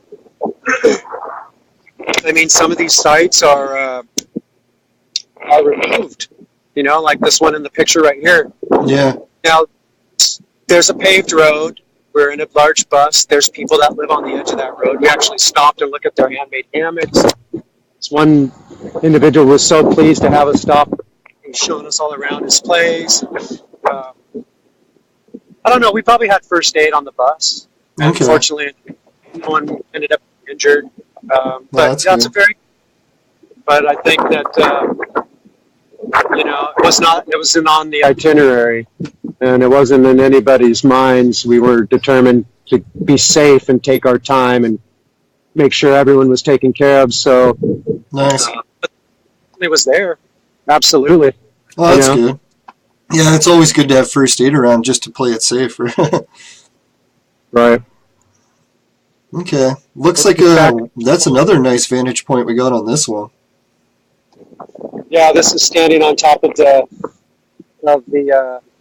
Great Pyramid, and that structure down there is kind of like that's part of the ball core. And then you've got Oh, the angle, and then you've got the Pyramid of the Magician off there in the distance. cool. So beautiful vantage points and vistas, and I mean, I wish I could show every picture I took. That's where we did our meditation. Oh, where you guys didn't have the permit to meditate. So there we were all spread out and doing our thing. That's Carl standing up on the top of that. This was a really weird structure. It had all these hollows in it, and they almost seemed connected, and it almost made me think of like a water feature. Like maybe there must, there's just some very unique things that we don't know what the purpose of them was for. Like, did people store stuff in them, or? Yeah. Now, I've heard a theory that even some of these pyramids had mercury in them, right? Right, because of the association with the purifying of the gold and stuff. Yeah. I think you see a lot more of that in the Aztec sites, Oh, yeah. but I have heard that as well, definitely. Now, I noticed when I was doing my research into the Magi stargazing rituals that mercury is the liquid that reflects starlight the best. So if you wanted to see stars and reflected, mercury was the ideal liquid to view them in.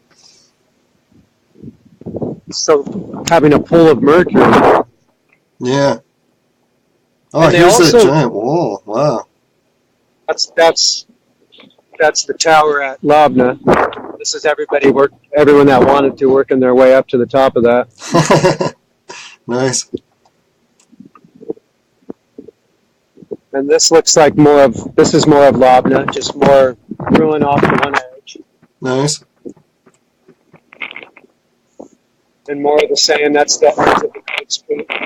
I mean, just shock mask after shock mask after shock mask. They're just constantly asking for rain. You go to Wow. all these rain. And rain has cool symbolism as well.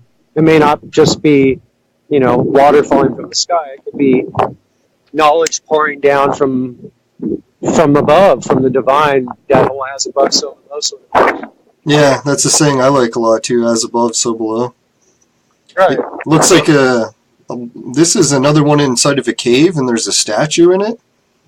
So this is an Olmec head. Oh, Olmec, nice.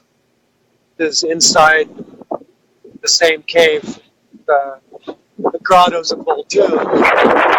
And this certainly was an exciting thing to see. Next, was excited to get some pictures with it. Yeah, And yeah. His book's the all only- about the Olmec, right? Exactly. Yeah. And so this was one of the only features inside the cave that was something that was, you could tell it was brought in from outside. Yeah. Like, how big is this head? Is it as giant as those other Olmec heads, or no? This one looks to me, if I remember correctly as well, it was, a couple of feet. Nice. So good size, decent size, but not huge. Yeah.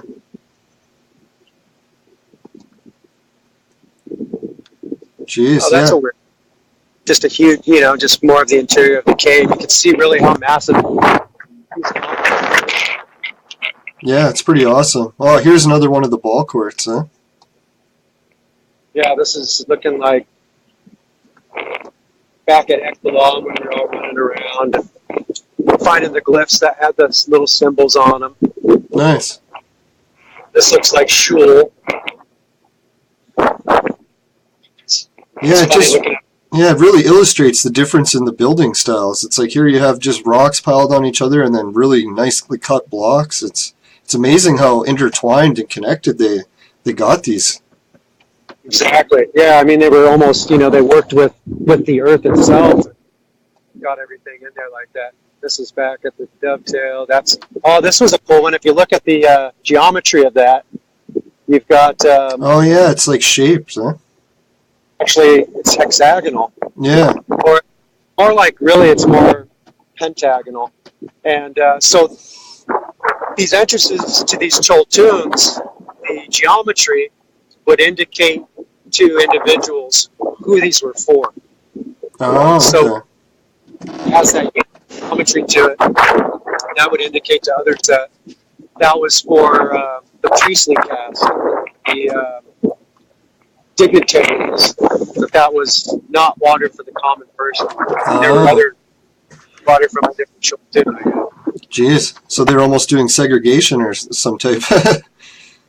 Yeah, I mean, water was scarce, and I mean, there was certainly a hierarchy, and there was privileged individuals in culture, and then there were, less privileged individuals. A Yeah. lot of the wasn't so much to keep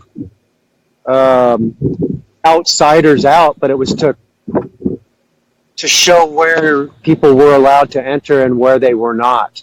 It's like if Okay. you're not in this case, then you can't come here. And in some of them, it was so strict that for you to disregard that and go in anyways could be punishable by death. Holy. So they were, they didn't mess around with their reverence of that. Yeah. Very strict, I guess. Hmm. All right, yeah, here's one of my favorite ball court images. This is probably one of the biggest ball courts on the tour, I'm assuming.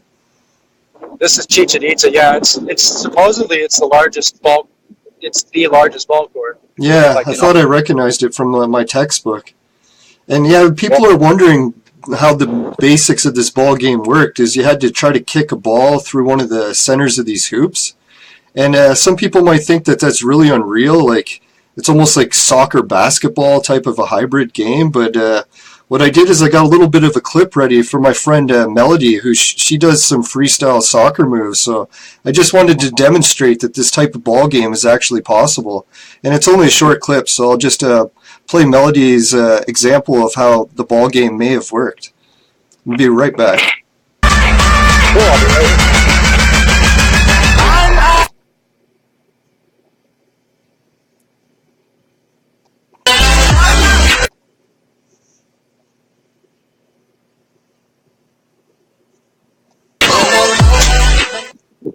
That was a pretty nice shot you made. What'd be fun is turn the hoop sideways and see if you can get it through. Yeah, that's what I was thinking. Maybe one day the Mayan ball game actually will be revived and we'll see a soccer or basketball hybrid type sport. It'd be pretty wild. Actually, they didn't kick the balls. They hit only like with their hip. Yeah. They could use like their thigh. No, I've heard that theory too, like that thing that wore around their waist was called the yoke, and that was one of the ways they were supposed to shoot the ball. And I think the main reason for that being is because if they were using really heavy balls or something, or like one with a skull in it, that it would break your leg if you tried to kick it, right? So you had to more redirect it with your hip rather than kicking it. But I think kicking was still an option, just not really the main part of the game, right? It's funny you bring that up because there's a secondary smaller ball court at Chichen Itza. Yeah. The structure to it actually has a couple of figures kneeled down, and you can see that Wow. yoke carved into them. And that was something that I picked up on, and it was fun to point out because I don't think Next or Richard had ever noticed that before. He says, nice. yeah, you can see the braid on their backside. It's something tied around their waist. So I think that's exactly what you're referring to. And the fact that was adjacent to that smaller ball court, Yeah, I love that ball court game. It's like you could spend a whole year just researching it, probably. Oh, for sure. Yeah. Man, so this is one of those roads that are ancient that you were talking about, or no? This is, where this is a sock bay. It's just, it's certainly not at its former glory, but this connects some of the structures at Labna where you were seeing like that large cistern, where you're seeing the group of, like, from where this picture is, that sock bay connects over to where the arch of the residential area and where the tower is and where the stone where we did our meditations. Nice. So walk, it was a good 2-3 minutes on foot to get back there. Wow.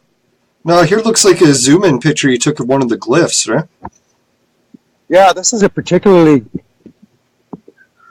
Well, I mean, this is in such good shape. This is not typical. You don't see these much. Yeah. Like they're usually more worn out than this, right? Yeah. I can't recall where this was taken. I'm almost wondering if this is authentic or if this is a recreation somewhere, but Okay. could be a collective picture that was pulled from posts and albums that, you know, some of the members that went on the trip have been posting or sharing together. Okay, cool. More of the group at Lobna. Nice. It was really great. Circle around, and next would you know, have these great explanations and would enrich the experience. Nice. And yeah, I hope I get a chance to do a podcast with him sometime because, man, I'm really looking forward to talking to him. He knows so much. Mm. yeah. Oh, but you could just, the conversations to be had, just amazing. This is inside at Lobna. One of the portals going in around the backside. You go back what's really behind us, there's not much left. A couple minor structures that are super dilapidated sticking up to the grove. And it's just all more jungle behind you, immediately jungle. Wow. Oh, yeah, here's the serpent illuminated in red. Yep, the banister at Chichen Itza again. Whoops. Oh, there's the figure how you were saying there was two of them, right? There you go. Yeah, so, yeah, it's strange. We don't know really. I mean, the head could have fallen off or it could have been removed. There's a lot of statues that, you know, the Spaniards would come in and remove the heads. Yeah. That could just be, you know, the arms fell away. You know, it almost looks like their arms were maybe straight out, palmed up possibly, or, you know, and Yeah, definitely it's seen its fair share of damage, but this one on the left, yeah, it's still pretty much intact. Well, I guess missing a lot still, but it's an amazing statue. It reminds me of the ones sort of up in Turkey too, how they have those ones. Similar design. Ah, here it looks like an interesting one. The wheel symbology, huh? look at that. You get 4 clover, the cross and the circle. Yeah, reminds me of the First Nations medicine wheel, kind of. That going too. That's this is at that looks like Kaaba again, judging by the number of those masks in the background. That looks like the coat's poop. Cool.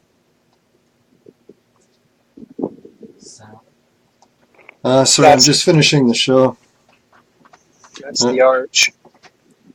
And you Yeah. can see like a little dove coats at one point in time too.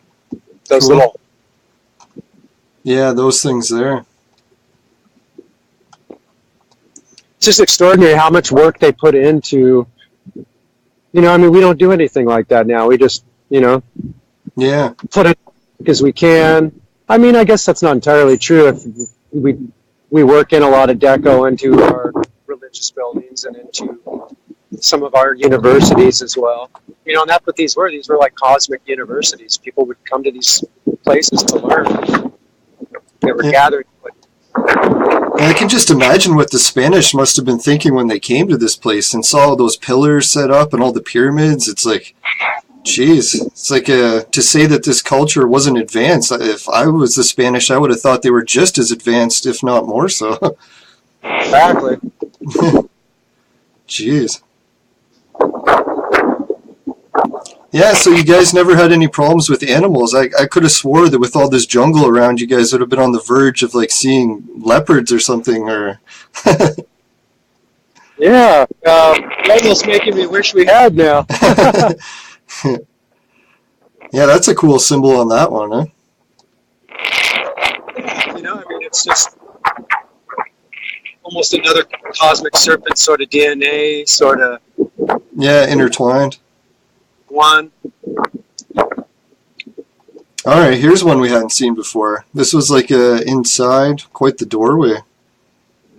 Yeah, this is looking like this is at Kaaba again, and this is back that facade that we're not really supposed to go back into. Oh, really? Fired off these shots as quick as I could. So this is where the good stuff is at.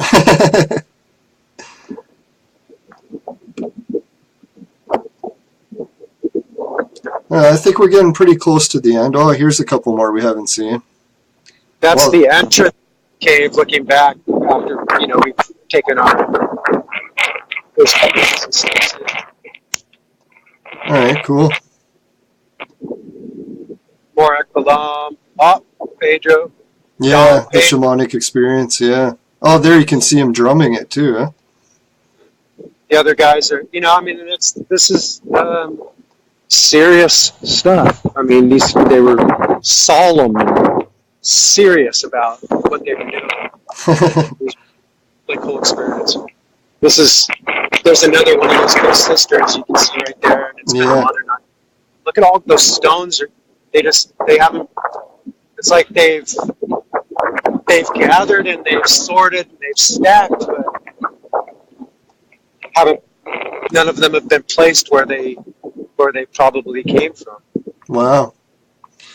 All right, so yeah, here's I think the last slide that I got ready, and I just put that one up here to maybe, yeah, I guess I'll play the last video that I got from the Adept tour. It's about another minute or two long, so we'll just play this last clip and then wrap up the show when we get back. Awesome. All right, sounds good. I'll play the clip and we'll be right back, folks. Adept initiates. Las escuelas de misterio de los Maya. Are you ready? The time has finally come. Join our next Adept expedition into the primitive jungles of our advanced ancestors as we journey together through time. Our second annual community adventure into the ancient mystical world of the Maya. Trek with a group of the world's most passionate seekers of truth as we study the sacred symbolism and hidden esoteric teachings of Mexico's wisdom keepers. The world has been waiting to decipher the long-forgotten secrets of our indigenous roots. Come along as we trek through, take part in a traditional Maya sunrise ceremony, and explore the ancient pyramids of the Yucatan. Whether you're an esoteric enthusiast or armchair archaeologist, grab your Indiana Jones hat because you're invited to join a rebel group of researchers led by the Adept Initiates on a mission to piece together the fragments of this mysterious ancient puzzle. We'll travel off the beaten path to experience hidden ruins no other guide will take you to. Learn from a Maya wisdom keeper and ask questions about indigenous teachings. Examine the symbols hidden in the architecture. Discover the ancient sacred temples and Mayan pyramid structures towering in the jungle, and descend with us into the underworld tunnels of an ancient Mayan cave system. We'll join a long line of royalty and legendary explorers by making our temporary home at the historic Uxmal Hacienda, located directly across from the Uxmal pyramids and temples. Very few spots remain for the second annual Adept expedition. Let's document the experience together and share our research with Adept initiates around the world. Discover the mysteries of the Maya with Adept initiates, researchers NEXT and Karina Seha. May those who are called to journey with us find their way.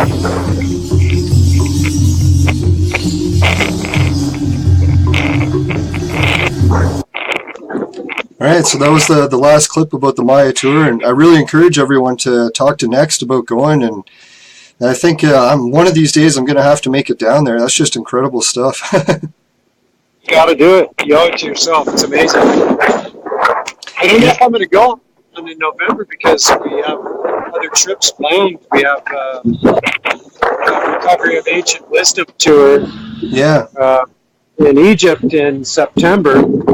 And that's going to be amazing. That's 14 days, and there's still spots for that. You guys, anyone that's interested can find information about the cost, what have you. Features extraordinary. The same place you would find information about the mysteries of Nice. And is there anything else that you wanted to add, like some other projects you got going? Like, do you have your own website too, or? Well, I haven't pushed anything to where I have a website, but besides with creating content, I'm starting to do blogs now on Adept Initiates as well. I have a personal page called Soul Sovereign, and I've been more active with Adept Initiates lately. Kind of put that on the back burner, but I'm still creating some posts, and it's always is going to be there. Another project that I'm working on, I'm super excited about, is a new career that I started a while back that is focusing on nutrition. Nice. That's an aspect of incorporating that into lifestyle and, furthering the same spirit of the Adept Initiates movement to perfect self and to evolve consciousness. And it's important, so I'm super excited. I'm on like a 40-day metabolic reset. I'm on day 14 or 15, and Wow. I'm feeling amazing. It's a little rough. There's some days in the beginning because you're doing a cleanse and stuff, but Yeah. new product I'm super excited about. I'd recommend it to anyone. If there's anyone out there that is interested in finding information, you could contact me, or you could go to iShopPurium.com. Okay. $1 credit for you, and use that towards your purchase. Nice. Anyone can get in touch with me, or you could just type in my personal page I just mentioned as your code, Sure. SoulSock word. So, Okay. Yeah, if you want to send me all the website links for that, and I'll link it in the chat. Oh, awesome. Yeah, that'd be cool. Cool. Yeah, it's an amazing. It's, just want to share the bounty. We could help people or help raise consciousness and change the world. It's just another really cool feature.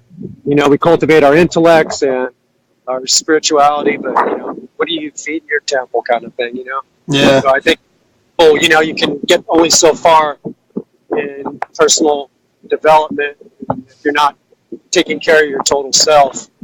No. Your platform may not be able to go a lot further. No, I noticed that with the Chinese. The Chinese do that with their medicine too, right? Like they don't really rely so much on drugs, but they do some stuff like qigong and stuff to keep themselves healthy and watch what they eat. So there's a lot more to health, I guess, than just popping pills, right? Absolutely. I mean, there's the whole, there's a homeopathic approach to using the herbs, the importance of, phytonutrients, what we feed ourselves to restore our microbiome in your gut. And, Yeah. on and on about this stuff. It's really fascinating. So I'm really excited to be starting off on this journey personally and with this company and getting the word out there. I mean, we're just trying to share the bounty. Nice. At a time. All right. Well, maybe next time we talk, we can do a show just on that. That'd be pretty awesome too, I think. Great. Cool. This has been great. Really fun. I'm getting to relive this trip from it's already been last November. So, and maybe we could do something about the Egypt trip too, because that's just going to be talk about dream come true. That's going to be an extraordinary experience. So, I try to be sharing that on Adept Initiates and Adept Expeditions. Okay, nice. Probably this winter. All right, cool. Yeah, I look forward to seeing all the updates on your most recent projects and everything, and really appreciate you for coming on the show and sending me so many awesome slides. Yeah, I'm sorry to flood you with so many. No, it's okay. I appreciate it. Sorry, but, All right, well, Brian, nice to meet you, and thanks for coming on the Magi Show, and we'll keep in touch, and we'll probably be teaming up for some Adept Initiate projects in the future, hopefully. Yeah, look forward to it. Cool. All right, thanks again, and take care. You as well. All right, see you later. Hey. All right. All right, everybody, that was Ryan Lawrence Rios, and we went over some pretty wild slides, I think, and sorry about the audio glitches. I know it was a little bit crackly with the wind in the background. I think maybe in the future I'm going to try to get Ryan on an interview indoors just so we don't have as much wind noise in the background. But really appreciate everyone for watching the show and the great comments. Sorry we ran really long on this episode, so I didn't have enough time to get to everyone's comments. And well, I'll try to fit that in better for the next show. And yeah, I'd really like to thank everyone at Adept Initiates for helping me share these videos, and I guess they might be included on the Adept Initiates archive soon, so definitely recommend everyone checking out those websites, the Facebook group, the official page. I've got the links running in the bottom, and the show description, I'm going to add in all the credits, like some links to Richard's work and to Melody's work, who does those freestyle kicking. If you want to watch more of those videos, she does some amazing freestyle tricks that I don't think too many other people are doing. So yeah, I'll include all those links, and appreciate Ryan for coming on the show, and thanks everyone for watching. Really appreciate all the recent shares I've gotten. My page is almost up to 1,000 followers now, so can't thank everyone enough for that. Some of my posts are getting over 100 shares now, and I can't thank everyone enough, because, like, man, when you try to share those videos yourself, it's like Facebook will end up shutting down your account if you do it too much. So every time someone helps share a link, it's like it's a bigger help than you can ever imagine, really. So all right, thanks everyone, and we'll should have another episode of the Magi Show coming soon, maybe around Wednesday next week, and got a bunch more amazing guests lined up. And if anyone wants to be a guest on the show, just shoot me a message, either in Facebook or even in the chat. I try to keep up with all the chat going in the videos, and yeah, I'll keep on that and get some more guests coming soon. And I still got the YouTube channel going too, so even though I'm streaming live on Facebook, it's still going to be all in the archive that you can watch later in case you missed a part of it. So, all right, I guess that's everything I had to cover for the show today. And another special thanks to Ryan for coming on with all those awesome slides. And all right, I guess everyone, take care and have a good day. See you later. The Magi Show was brought to you by the Milky Way. I hate this galaxy.